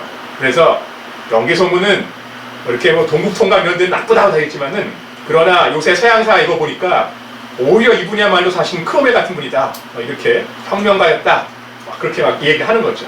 그러니까 우리도 고구려의 이런 명인답부, 연개소문, 이런 혁명가들이 있었으니까 우리 조선도, 우리도 지금 다시 혁명할 수 있다, 이렇게 이제 나가는 겁니다. 그 다음에 이제 그러면은 혁명을 하는 건 이제 분명히 기정사실이에요. 근데 이런 문제가 있는 거예요. 혁명을 하는 건 좋은데 우리가 그냥 단순히 일본의 지배를 받고 있으니까, 그러니까 혁명을 하는 것일까? 이렇게 생각할 수 있을 거예요. 근데 박은식 선생은 그렇지가 않다 하면서, 그러면서 이제 굉장히 이게 유명한 책이에요. 몽배금태조, 꿈의 금나라 태조에게 인사드린 이야기, 이런 뜻이 담겨 있는 건데요. 원래 보면은 사실 이렇게 우리 한국에는 이 조선시대부터 꿈에 어디에 가가지고 꿈 이야기를 통해서 풀어가는 소설의 전통이 많이 있어요, 사실. 예를 든다면은 가령 김시습 하면은 김시습의 유명한 소설이 뭐죠? 금오신화가 있잖아요. 금오신화 하면 뭐 제일 먼저 나오는 게 이렇게 이 부처님하고 주사위 놀이 해가지고 이렇게 만복사 저포기, 남원의 그 만복사를 배경으로 하는 그런 만복사에서의 주사위 놀이 저포기도 있지만 사실은 거기에 있는 소설 가운데 굉장히 철학적인 깊이가 있는 소설이 바로 남연부주 지라고 하는 이제 그런 소설이 있거든요. 그건 이제 경주에 살고 있는 박생이라는 사람이 꿈에 염라대왕을 만나가지고 이제 그래서 이제 한바탕 이제 막 불교를 논하고 유학을 논하고 그런 철학 소설인데요. 이런 전통이 좀 있는 거예요, 사실. 그리고 이제 이 근대에 들어와서도 꿈에 뭘 만나는 이야기가 많아요, 하여튼간에. 그래서 뭐 몽배 을지문덕, 꿈의 을지문덕에게 인사드린 이야기 이런 것도 있고요. 많은 이야기가 있어요. 그러니까 박은식은 그러니까 그런 전통을 이어받아서 이 글을 지은 건데 이 이야기는 뭐냐면은 이래 그 1911년도 10월 3일 날이 그러니까 요새는 개천절하면 양력 10월 3일이지만은 이때만 해도 개천절하면 음력 10월 3일이에요. 추워요, 상당히. 겨울철에 이제 있는데 이때 그 이 서간도 한인 사회에서는 1911년도에 처음으로 제1회 개천절을 기념했어요. 원래 개천절은 대종교에서 이제 거행하는 그런 명절인데 이게 대종교에서는 1909년도가 이제 시작이에요. 그때를 보통 중광했다고 그래가지고 이제 그때 제일 첫 번째 개천절을 기념했어요. 국내에서는. 근데 이 압록강 너머에서는 이게 1911년도에 처음으로 일종의 그 마치 그 로마의 그 카톨릭 그 본산이 있으면은 서울에 카톨릭 교구가 있는 것처럼 그 서울에 대종교 본산이 있으면은 요 압록강 너머에는 그 대종교 교구가 있는 거예요. 이 교구에 세워진 예배당이 바로 이 1911년도에 세워졌어요. 그러면서 이제 이해 이제 처음으로 개천절을 갖다 기념하는 거죠. 이 중요한 날, 제1회 개천절이 있는 이날, 이제 박은식 선생이 이제 이거를 이제 무대로 삼아가지고 꿈의 백두산에 있는 금나라 태조와 만나는 그런 소설을 쓴 거예요. 근데 금나라 태조를 왜 백두산에서 만날까? 그거는 다름이 아니라 원래 이 백두산이라는 데가 사실은 이게 지금 조선시대에 들어와서는 완벽하게 우리나라의 백두산이 된 거예요. 근데 그 전까지는 고려시대만 하더라도 이 백두산은 고려가 붙어 있지 않았어요, 사실. 고려의 영토가 거기까지 미치지 못했어요. 그랬던 까닭에 이 백두산이라는 곳은 고려시대 때만 하더라도 금나라가 사실은 이 백두산을 갖다가 관할하고 있었고 금나라 사람들이 백두산에다가 이렇게 이 금나라 태조를 제사 지내는 그런 사당을 세웠어요. 여러 가지 그런 사연이 있었죠. 백두산은 산신령을 또 제사 지내는 사당도 거기 있는 거고요. 그러니까 여기 와가지고 요 서간도에 여기 그 회인 환인현은 백두산하고 가까운 데예요, 아주. 그래서 박은식 선생은 이제 그 백두산에 이어지고 있는 금나라 태조의 전통을 생각해가지고 그래서 금나라 태조하고 조선의 무치생이라고 하는 부끄러움을 모르는 나라가 망했는데도 부끄러워할 줄 모르는 그런 한국인이다 해가지고 무치생 이렇게 말을 붙여서 무치생과 금태조가 대화하는 건데요. 무치생이 물어봐요, 금태조한테. 정말 해도 너무한 거 아닙니까? 정말 하늘이 원망스럽습니다. 아니 분명히 이 옛말에 복선화음이란 말이 있는데 선한 자에게는 복을 내리고 그 다음에 악한 자에게는 정말 화를 내린다는 아주 이 진리가 있는 건데 왜 한국에서는 나라를 사랑했던 애국지사한테는 오히려 이렇게 화를 내리고 나라를 팔아먹은 매국노들한테는 그렇게 부귀영화를 줍니까? 너무나 원망스럽습니다 하고 그렇게 말하는 거예요. 그랬더니 금나라 태조가 하는 말이 오히려 네가 실망스럽다 그렇게 얘기하는 거예요. 왜냐면 보자, 세계 모든 나라를 보자. 유태인도 그렇고 모두가 지금은 다들 이렇게 어떤지 몰라도 다 옛날에는 모든 민족들이 인인지사들, 어진 사람과 그리고 뜻이 있는 선비, 인인지사죠. 그 인인지사들의 피와 뼈를 그 피와 뼈로 만들어가지고 지금의 오늘날의 여러 민족들이 일어난 것이다. 지금 한국의 사람들 그냥 부끄러움도 모르고 그냥 매국노들 잘 사는 것만 보고 있고 그런 말을 할 때가 아니라 오히려 나부터 피를 바치고 뼈를 바쳐가지고 그래서 한국을 일으킬 것을 생각해야 된다. 오히려 문제는 너다 이렇게 얘기하는 거예요. 그러면서 이제 보자. 왜 너 같은 사람이 이렇게 한국에서 계속해서 나오는 것이냐. 정말 강골이 있고 정말 혁명을 할 줄 아는 그런 튼튼한 사람이 나와야 되는데 왜 너 같은 약한 사람이 나온단 말이냐. 그러면서 하는 말이 조선시대를 보니까 조선시대는 굉장히 아주 큰 살림학자 성리학에 달통한 그런 퇴계 선생이나 우암 선생 이런 큰 학자가 어험 하고 있으면은 그러면은 그 밑에 있는 사람들은 아무 소리 못 내고 감히 학술적으로 자기 목소리조차 내지 못했던 그러니까 조선시대에는 학술혁명도 없었다. 불쌍하지 않느냐. 또 보자.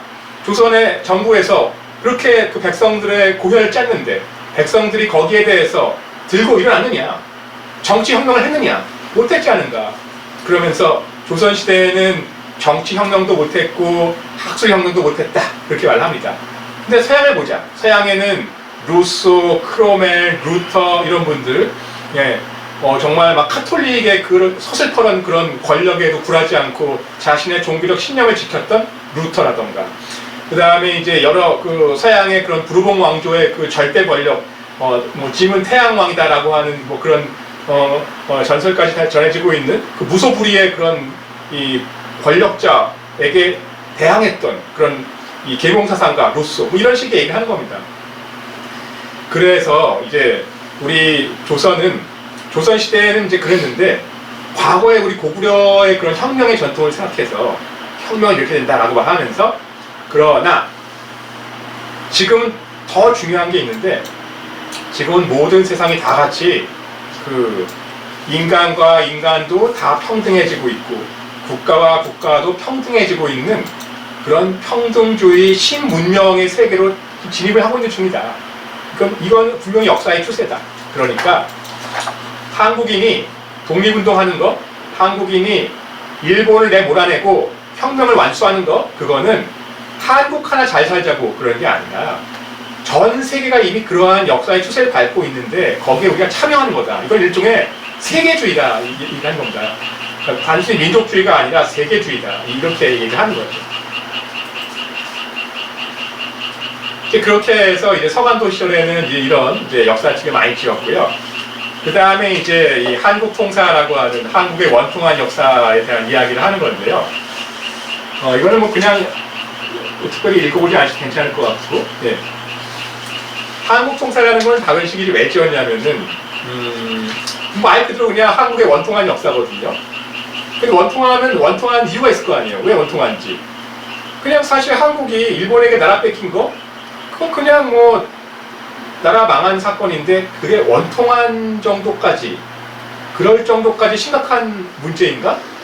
그렇게 생각할 수도 있을 것 같아요.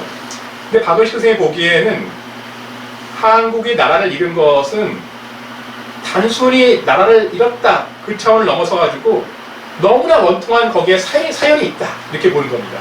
뭐가 그렇게 원통한가? 그건 다름이 아니라 두 가지 얘기하는 건데요. 이게 세계의 다른 나라 망한 거하고 비교했을 적에도 너무 참혹하다 이 얘기인데요. 일본이 일단 한국에 와서 한국을 지배하는 방식이 그러니까 조선 총독부를 세웠는데요. 요거는 뭐냐면은 이에 앞서가지고 대만에도 대만 총독부를 세웠어요. 일본이 대만을 지배하는 방식으로 한국을 지배하고 있다는 것이죠. 근데 대만은 여러분도 아시겠지만은 이건 나라가 원래 아니었어요. 사실 대만은요. 이건 그냥 원주민들이 살고 있는 그런 섬이었다가 청나라가 이제 들어서면서 그러면서 이제 중국에서 이제 반청 운동을 하고 있는 그 정시일가 정성공이라는 사람이 이제 복건성에서 이제 대만으로 건너가가지고 그곳을 지배하고 있는 네덜란드를 내몰고 거기에 자기 정시 왕국을 세웠다가 그 정시 왕국이 결국은 청나라한테 항복했거든요. 그러면서 그때부터 청나라의 지배에 들어간 그냥 청나라의 일부 변방, 그게 대만인 거죠. 근데 일본이 대만을 지배하면서 똑같은 방식으로 이렇게 마치 원주민을 통치하듯이 조선을 지배하고 있다는 거, 그게 박은식 선생님이 보기엔 너무나 정말 한국인이 정말 자존심이 상할 대로 상해야 옳다고 보는 것이고요. 그 다음에 이제 또 뭐냐, 왜 그렇게 그 본토에서 오는 일본인들이 많은지. 그러니까 한국은 지금 뭐가 문제냐면은 일본에서 많은 일본인들이 한국에 오는 거예요. 지금 와가지고 여기서 농사 짓고 장사하고 물건 만들고, 그래서 다 경제 다 뺏어가는 거예요. 조선 사람들 굶어 죽어요. 큰일 났어요 지금. 그래서 한국의 모든, 이건 나라가 망했다도 중요한 문제지만은 민산, 백성의 재산을 다 뺏기고 있는 거예요 지금. 이런 사건은 다른 나라, 뭐 캐나다라던가 인도 이런 데 봐도 비교가 안 된다는 거죠. 이럴 리 없다는 거죠. 그래서 정말 원통하다 이 얘기를 하는 거죠. 그리고 이제 그렇게 생각을 하던 차에 이러한 역사책을 짓게 되니까 그 당시 중국에서는요, 또 이렇게 역사 소설이 막 유행하고 있는데, 박은식 선생의 한국통사는 조선 말기의 고종, 순종 때 이야기거든요. 근데 그 이야기를 중국에서도 이렇게 막 비슷하게 지은 역사 소설이 막 유행하고 있었어요. 여기 지금 조선 만국 연의, 조선 통사 이런 게 다 중국 소설이거든요. 전부 다 짝퉁이에요, 전부 다. 등장인물들도. 다 짝퉁들인데, 근데 이게 정말 소설이 막 잘 팔리니까. 그러니까 이제 중국의 출판사가 이런 그 소설 말고 진짜 한국의 역사책을 갖다가 출판하자, 이렇게 해서 나오게 된 겁니다. 그래서 나온 이 책은, 이게 사실은 이 출판사가 세계의 망국 근사에서 멸망한 나라들의 근대사 이야기 해가지고 쭉 하고 시리즈를 냈는데요. 그게 이제 1번이 월남사, 고려사, 면전사는 어느 나라 역사일까요? 네, 이건 요새 지금 해외에서 굉장히 지금 막 그 뉴스에 자주 나오고 있는 바로 이제 그 미얀마, 미얀마의 역사. 영국의 식민지가 됐으니까 인도사, 파란사, 애급사, 유태사 해가지고 이런 시리즈의 하나로 들어간 거예요. 박은식 선생의 이 책이. 그래서 뭐 엄청나게 데이트를 쳤어요. 아마 중국에서 나온 책 가운데는 허준의 동의보감 이후 거의 최고의 히트를 친 그런 한국인의 책, 그렇게 알려져 있는 유명한 책이 되었습니다. 우리가 보통 이제 한국 통사 하면은 이제 뭐 한국이 얼마나 원통한 역사를 겪었나 이렇게 생각을 하기 쉬울 텐데요. 또 한편으로는 우리 한국인이 스스로 힘을 키우지 못했던, 자강하지 못했던 역사다, 이런 뜻도 담겨 있고, 또 한편으로는 그 일본이라는 국가가 어떻게 하필이면은 하고 많은 나라 중에서 바로 옆에 이웃 나라를 침략할 수 있는지, 이거는 그 잘 실감나지 않을 수도 있을 텐데요. 가령 프랑스가 베트남을 식민지로 삼았다? 근데 그 베트남이 프랑스의 이웃 나라인가요? 아니죠. 굉장히 멀리 있는 나라죠. 영국이 인도를 지배했다. 인도가 영국의 옆나라 아니죠. 적어도 유럽에 있는 나라들은 영국, 프랑스, 독일은 자기 옆에 있는 나라를 갖다가 이렇게 식민지로 삼지 않았을 거예요. 그러니까 이 아일랜드에만 좀 상당히 유별난 케이스인데요. 영국에 붙어있는.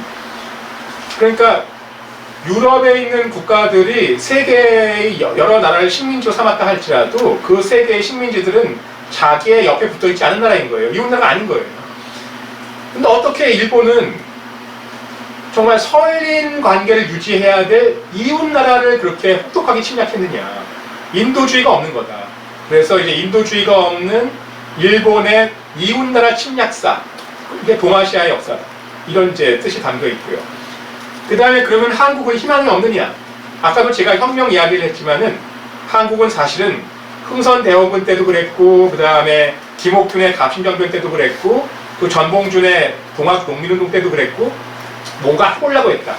혁명의 어떤 가능성이 있었다. 근데 요거는 원래 그 세계사가, 서양사가 항상 그랬듯이 필연적으로 혁명을 거칠 것이다. 그렇게 이야기를 하고 있습니다. 그래서 이 자강과 인도와 혁명, 이 세 가지의 키워드가 사실은 한국 통사를 읽어보실 적에 꼭 유념하셔야 될 그런 중요한 겁니다. 한국 통사는 지금 한국에서는 그래도 한국의 고전이라고 해가지고 늘 손에 꼽히는 그런 책이거든요. 그래서 뭐 노노맹자 고전이듯이 한국에서는 뭐 삼국유사, 뭐 성학지교, 한국통사 다 고전이라고 평가를 해주는 중요한 책인데요. 근데 안타깝게 이 책에 대해서 이제 사람들이 대개는 그냥 한국이 그냥 원통하게 나라를 빼앗긴 이야기로만 알고 있어요. 근데 사실은 그렇지가 않고 이 책을 통해서 일본을 향해서도 우리가 물어야되고, 그 다음에 또 우리 스스로의 역사의 어떤 진보에 대해서도 사실은 우리 스스로 희망을 가져야 되는 것이죠. 이렇게 해서 이제 한국 통사를 지으니까 그 다음에 이제 근데 이 당시만 해도 박은식은 사실은 이게 1915년도에 나왔거든요. 한국이 독립이 될 수 있을까? 알 수가 없어요. 그래서 사실은 박은식 선생도 좀 비관적이었을 것 같아요, 사실은. 그런데 그만 제1차 세계대전이 끝나고 윌슨 대통령의 민족 자결주의 나오고 한국에선 드디어 3.1 운동이 일어났고 여기에 이제 크게 감격을 했던 박은식 선생은 그래서 이제 한국 독립운동의 혈사, 피 어린 역사를 이제 짓게 되었습니다. 근데 주위에서 많이 이제 권했던 분도 있었죠. 신규식 선생 같은 분은 이제 또 당시 중국에서 활동했던 중국의 그 당시에 최고 지도자 하면은 근대 중국의 아버지로 불리는 사람이 어떤 분인지 아마 보통 손문, 순원이라고 아마 들어보셨을 거예요. 네. 이건 순원은 사실은 대만에 있는 중화민국이든 아니면 중국 본토에 있는 모택동에 있는 그 중화인민공화국이든 다 존경하는 중국의 국부라고 하는 분이잖아요. 근데 그 순원하고 제일 친한 한국인, 그 한국인이 바로 신규식 선생이었습니다. 그래서 이 신규식 선생이 그렇게 해서 한국과 중국이 힘을 합쳐가지고 그렇게 나아가야 된다 이런 믿음을 갖고 있었기 때문에 박은식 선생한테 권유했어요. 이렇게 꼭 이 선생님께서 한국의 독립의 역사를 지으신 다음에는 이 한국의 원통한 역사책은 불살라버려라. 이렇게 막 권유도 하기도 했고. 그러면서 이제 또 경정성이라던가 왕정이 다 중국 사람들인데 이 사람들이 이제 그 박은식이 지은 책을 보고서 이 책은 이제 더 이상 눈물의 역사가 아니라 피의 역사가 되었다. 그리고 박은식 선생의 이 책은 군국주의와 싸우고 있는 인도주의의 역사책이다. 이렇게 아주 큰 의미를 부여하게 되었습니다. 그러면서 이제 박은식 선생은 이 한국 독립운동의 혈사에서 3.1에 대해서 얘기를 하는 거죠. 3.1이란 무엇이었는가? 정말 감격스러운 거예요. 그러니까 진짜 아무도 예상하지 못했던 거예요. 그렇게 설마 모두가 그렇게 다 뛰쳐나와가지고 만세를 부르고 그렇게 참혹하게 살해당하고 그런 속에서도 그렇게 열심히 외쳐댔던 사람이 나올 줄 몰랐던 거죠. 그때 박은식 선생은 정말 가슴이 뭉클했고 한국에서 혁명 종자가 나온다. 옛날에는 안중근, 이재명 이런 분은 딱 한 분밖에 없었던 건데 이제는 수천 명의 안중근, 수만 명의 이재명 같은 그런 사람들이 나오고 있다. 이제 큰 희망을 갖게 된 거예요. 그 독립은 이제 시간 문제다라고 보면서 그러면서 이제 한국 독립운동의 혈사 이런 역사책을 짓게 되었습니다. 그러면서 이제 이 굉장히 여러 가지 좋은 얘기를 많이 하고 있는데요. 의병 같은 경우도 이제 박은식 선생이 보기에는 이건 우리가 삼국시대 이래로 아까 제가 이제 고구려의 그 명림답부가 즉석에서 군대를 조직해가지고 게릴라 부대를 이끌고서 싸웠던 이야기를 말씀드렸는데 박은식 선생은 그거를 굉장히 주목한 것 같아요. 그래서 정규 군대가 아닐지라도 민간에서 조직한 군대를 모아서 싸운다. 그런 이제 민군의 전통을 중시했고 그게 이제 임진왜란 때는 의병이 되기도 하고 여러 가지 대한제국기에도 의병이 나오고 이런 의병의 전통을 중시하고 있고요. 그 다음에 이제 요 의협은 이제 이 일종의 이것은 의혈투쟁이라고 그래가지고 나쁘게 말하면 테러지만은 좋게 말하면은 정말 강자를 꺾기 위해서 감행하는 그런 이제 폭력이라고 할 수 있겠는데요. 이 경우를 이 한국에는 이 의협의 원조가 있다는 거예요. 누구냐? 바로 이 기세 등등했던 진나라 시황제, 진시황제를 철퇴를 내렸던 창해 역사라고 하는 이분부터가 사실은 우리 한민족이다 이렇게 얘기를 하면서 그러면서 이 의협의 전통이 이어지고 있는데 최근에는 바로 이 7열사, 7열사라고 해가지고 뭐 안중근부터 포함 시작해서 이분들이 나와서 열사가 되었다, 7열사다 그런 말도 하고 있습니다. 참고로 이 7열사 하니까 7 하면 럭키 세븐 이런 건데요. 사실은 그 박은시 선생이 7을 굉장히 좋아했어요.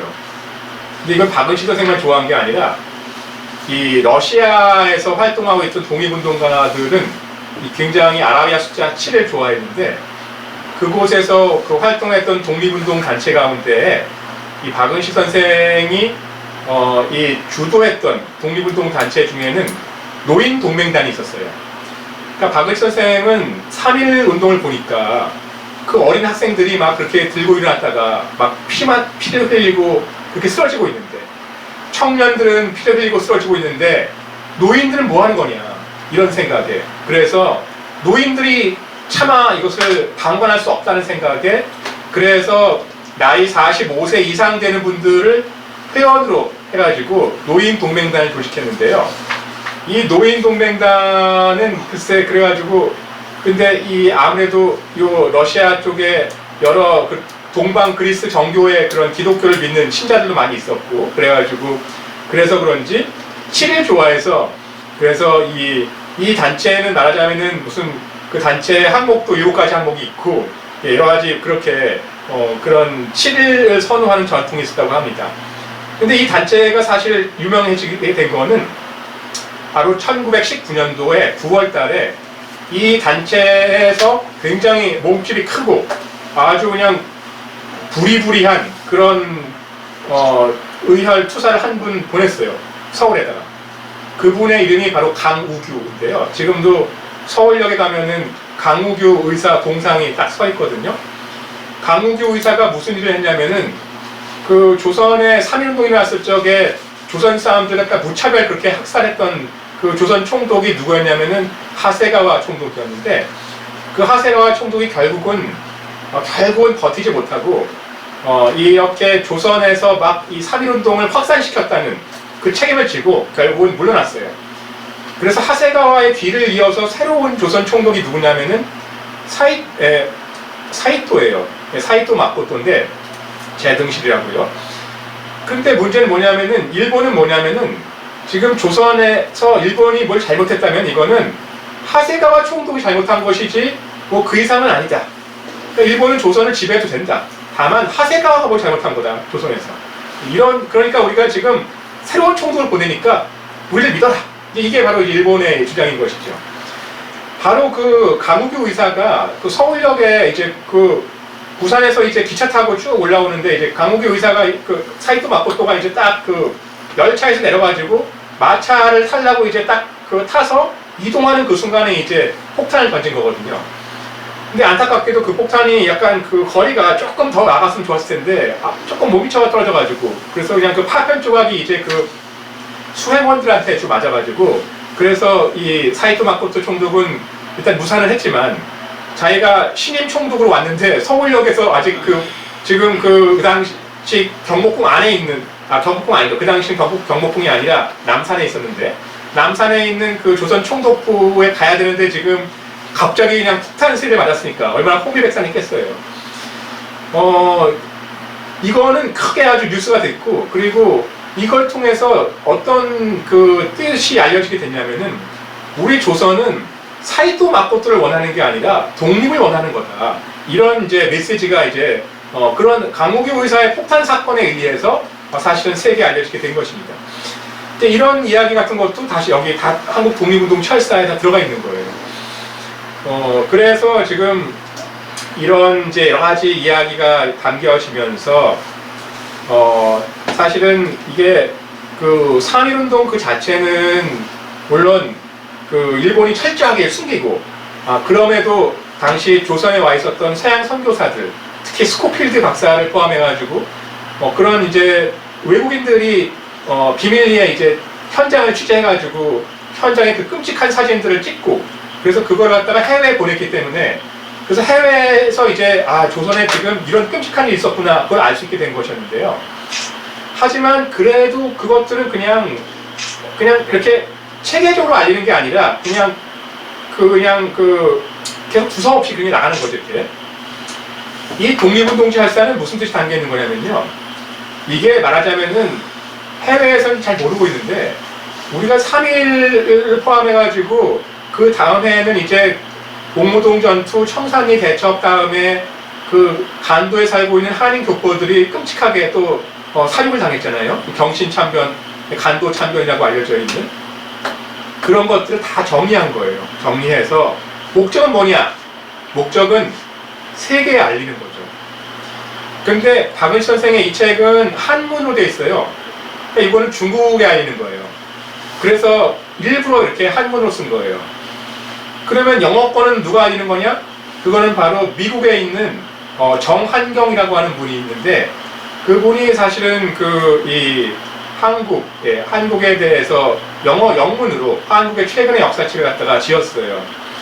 그래서 지금도 우리가 이 3.1운동은 정말 중요한 사건이지만 근데 이거를 체계적으로 책으로 엮은 다음에 세계에 알렸던 그런 의미에서 굉장히 가치가 큰 사건을 꼽아라 이야기한다면은 중국 쪽에서는 박은식 선생의 한국 독립운동지 할사 이게 있는 거고 그 다음에 미국 쪽에서는 그 정한경이라는 사람이 쓴 책이 있는데요. 갑자기 기억이 안 나네요. 그 영어 책 이름이 무슨 코리아인데 예. 근데 지금 한국에 번역도 됐습니다. 번역돼가 돼 있고 그래서 꼭 한번 3.1운동 하면은 꼭 이렇게 서울의 탑골 공원만 생각할 게 아니라 사실은 해외에서도 굉장히 중요하게 활동하고 있었다. 세계 속의 3.1을 누가 만들었는가 꼭 보시면 좋을 것 같습니다. 아이고. 네? 그래서 이제 이런 3.1에 대해서 끝으로 한 가지만 말씀을 드린다면은 이걸 지금 우리는 3.1 운동이라고 하고 있는데 박은식 선생은 이 독립운동 철사에서 이 말을 했어요. 한번 같이 딱 읽어보실까요? 정의 한번 읽어볼게요. 같이 한번 읽어보시죠.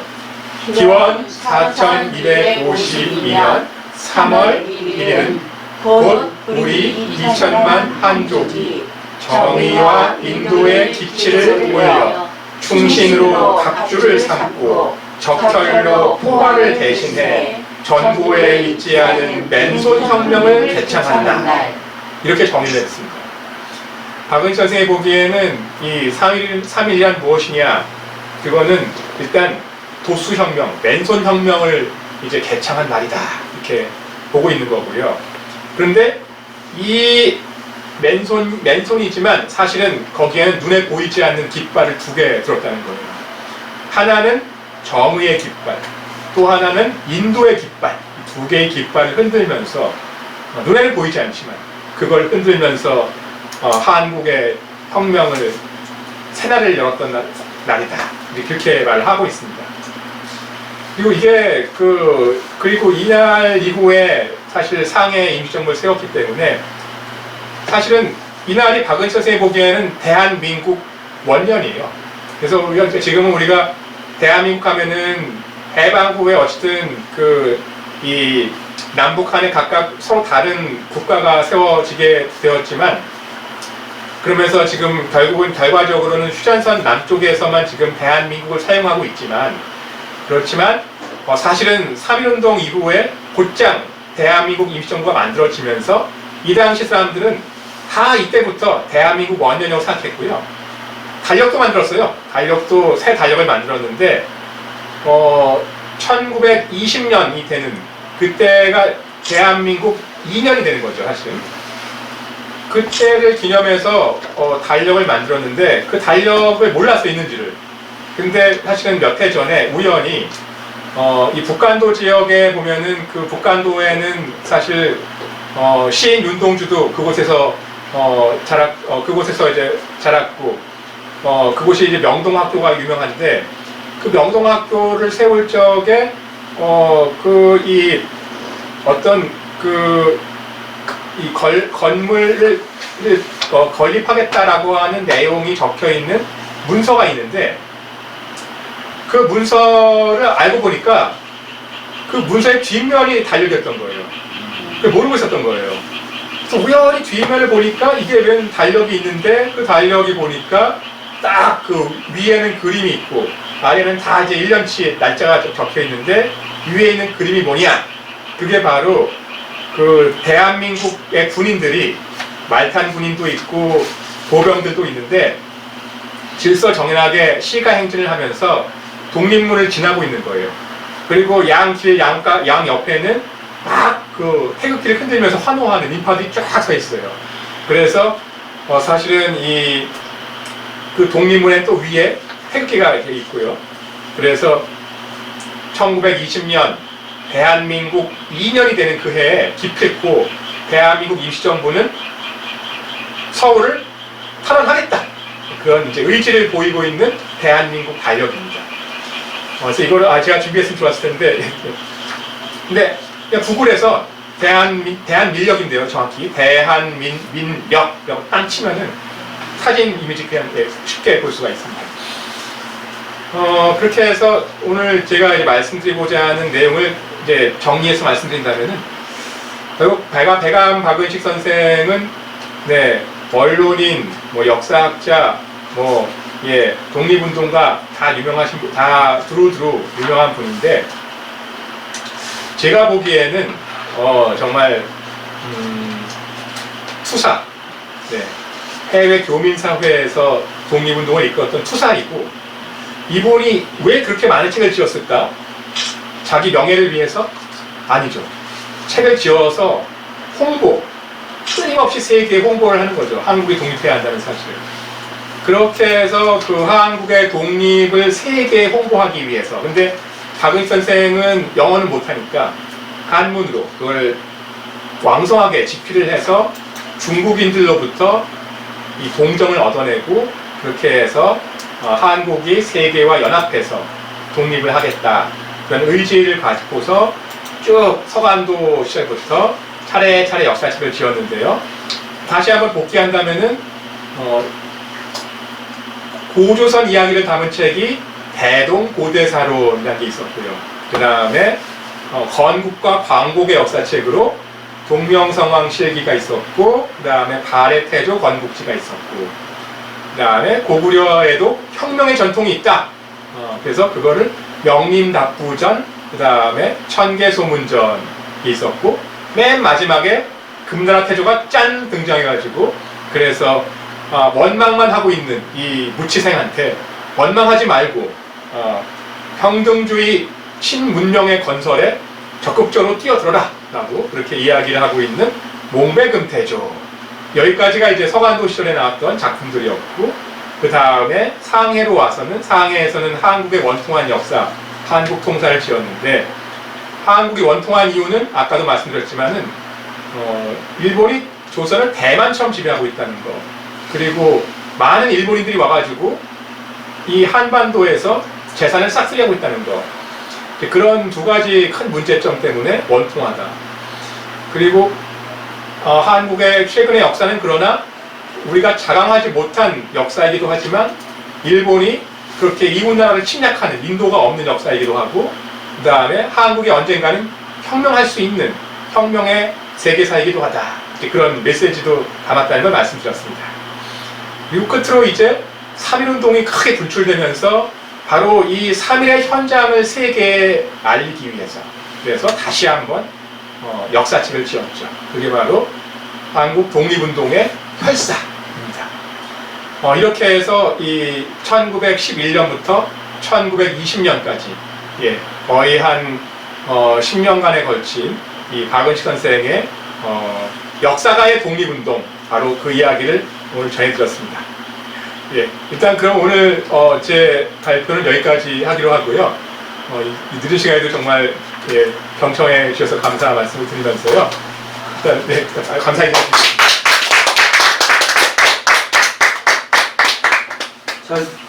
잘 들으셨습니까? 네. 이게 지금 이제 어떻게 보면은 이 독립운동 그 기간이 그냥 역사나 얘기하고 고대사나 얘기하고 그게 무슨 독립운동이냐 옛날 이야기 한 건데 이렇게 생각하실 수 있는데 굉장히 중요한 건 뭐냐면 1910년에 우리나라가 망했잖아요. 그리고 이제 신문이라든가 잡지라든가 우리나라 사람들이 만드는 잡지가 처음 등장하는 게 1920년, 21년이에요. 그래서 1910년부터 20년 사이에는 아무것도 없어요, 이 나라에. 신문도 없고 잡지도 없고 아무것도 없어요. 그러니까 이 사람들이 다 까막눈이고 아무것도 없는 상태거든요. 그런 시대에 이제 이런 분이 그 국헌을 일깨우기 위해서 그런 걸 했다는 건 대단한 거죠. 아마 11월 달에 이제 한국의 언론운동이라는 거를 가지고 이제 노 교수님 와서 하실 거예요. 그때 거를 한번 보세요. 그 당시 어떤 상황이었나. 철저하게 암흑기고, 뭐 신문이 있어요. 뭐가 있어. 잡지가 있어. 세상 돌아가는 일을 전혀 모르는데. 그게 1910년부터 20년까지 암흑기예요. 그때 이런 분이 계셨다는 거는 대단한 거죠. 물론 이제 우리나라에서 못하니까 이제 만주 가서 하셨지만, 그래서 오늘 참 좋은 강의 들으셨는데 혹시 또 선생님께 추가로 이렇게 의문하는 것이나 이런 거 있으면 말씀을 해 주세요. 저도 질문을 하고 하겠습니다. 근데 이상 이해가 안 되는 부분이 하나 있어가지고 이게 있어요. 좀 다시 거이긴 한데. 네. 여기 아까 말씀하신 지금까지 말씀하신 책들이 혹시 그 서점에 번역본이나 뭐 이런 거 다 지금 나와 있나요? 아, 네. 그 한국통사, 한국독립운동철사에 다 번역본이 있고요. 그 다음에 아까 제가 말씀드렸던 서간도 시절에 나왔던 그 책들도 다 있습니다. 그 서간도 책을 한글 번역본으로 만나시고 싶다면은 대통령이 들려준 우리 역사 이야기, 아마 제목이 그럴 텐데 조준희라고 하는 분이 그걸 이제 번역한 책이 있고요. 그 다음에 한국통사는 사실 이 예전에 이장희 선생이나 그런 분이 다 번역을 하긴 했는데 1970년대, 80년대 그때 번역한 책들은 좀 잘못 번역한 데가 많고 그 후에 다시 지금 새롭게 번역을 하고 있는데 근래 나오는 책들은 아직까지 전체를 번역하지 않고 중요한 핵심만 발췌를 해서 번역했기 때문에 하지만 그래도 좀 제가 권한다면은 일단 김태웅이라고 하는 역사학자가 지은 번역한 그 한국통사 그 책을 일단 권하고 싶고요. 한국 독립운동지 혈사는 이제 이것도 번역본이 있습니다. 연세대학교에 지금 정년 퇴임했는데 김도형이라고 하는 역사학자가 번역한 번역본이 있습니다. 그래서 꼭 굳이 그렇게 뭐 한문 원문으로 안 보시더라도 만나실 수가 있습니다. 질문 하나만 하시고 간단히 마무리하시죠. 네. 시간이 너무 길거든요. 지금 이제 선생님. 단편적으로만 말씀해 주시면 될 것 같은데요. 오늘 굉장히 쏙쏙 들어오게 잘 들었습니다. 너무 감사하고요. 여기 이제 문장에 보면 아까 한국 통사를 쓸 때하고 한국 독립지였을 때 동학혁명에 대한 동학운동에 대한 입장이 좀 표현이 좀 바뀌었던 네, 간단히 선생님 내용을 좀 알고 싶습니다. 아, 네네. 제가 아까 시간이 좀 모자랄 것 같아서 그분 그냥 건너 뛰어버렸는데요. 네. 그러니까 그 한국 통사 단계에서는 박은식 선생이 흥선대원군이나 김옥균이나 전봉준이나 다 혁명의 그런 주체라고 생각했습니다. 근데 특히 그 동학 농민군이 만약에 곧장 서울로 진격해서 그랬다면은 마치 프랑스 군중이 바스티유를 갖다가 해방시켰던 것처럼 서울을 해방시키고 프랑스 혁명과 같은 그런 서양의 혁명을 이뤘을 것이다.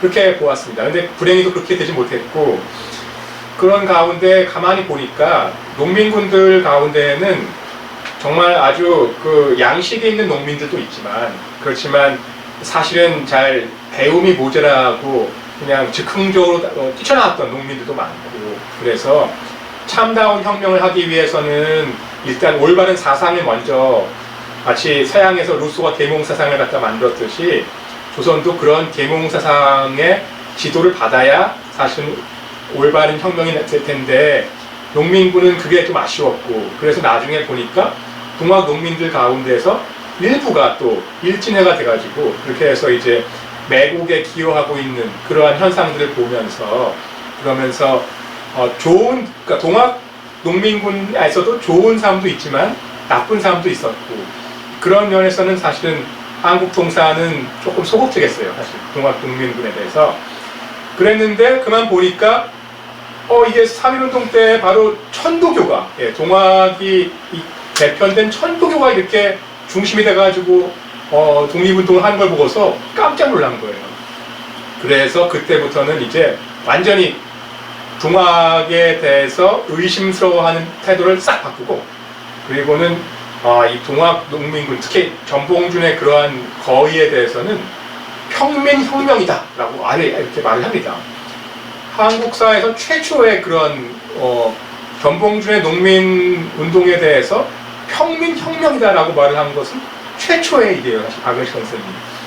그런 의미에서 굉장히 중요한 변화였다라고 생각이 되고요. 굉장히 중요한 지금 질문을 하셨고요. 그 이후에도 그래서 지금도 이 혁명으로 보는 사람이 있고 운동으로 보는 사람이 있고 여러 가지 다양한 학설이 나오고 있습니다. 그게 참 이제 거기 똑같은 내용인데 교수님이 첫 질문, 첫 인트로에서 영영으로 볼 것이냐, 황혼으로 볼 것이냐. 네. 저는 그걸 계속 갖고 있었어요. 예, 그러시군요. 지금 이 부분에서도 그게 또 부딪혔었거든요. 네. 그게 아까 통사의 입장이라면 사실 황혼으로 봐야 되는 것이고. 그렇죠. 네, 그렇죠. 지금 이런 태도로 바뀌었을 때는 물론 시대적 정황을 반영한 거지만 이분의 어떤 그거 위에도 전체적으로 평등주의 사상으로 부양해야 된다는 이런 평등적 사상을 그때 당시에 고취하면서 민족 독립을 향해나가는 태도를 보면 황혼은 아니고 여명이었다. 정말 그 선생님 감사합니다. 저도 제가 이 맨 처음에 사진 2개를 갖고 오면서 황혼과 여명의 말씀을 드릴 적에는 사실 저는 한국 통사는 황혼이고 한국 독립운동의 활사는 여명이다라는 생각은 하지 못하고 있었어요. 사실은 개인적으로는 그냥 이분이 두 가지 양면을 다 갖고 있을 것이다라고 생각했는데요. 오히려 이렇게 말씀을 해주신 걸 들으니까 정말 그 한국 통사 쪽은 그러니까 3.1 이전이니까 확실히 황혼에 더 가까운데 이 혈사는 3.1 이후니까 여명에 더 가깝다.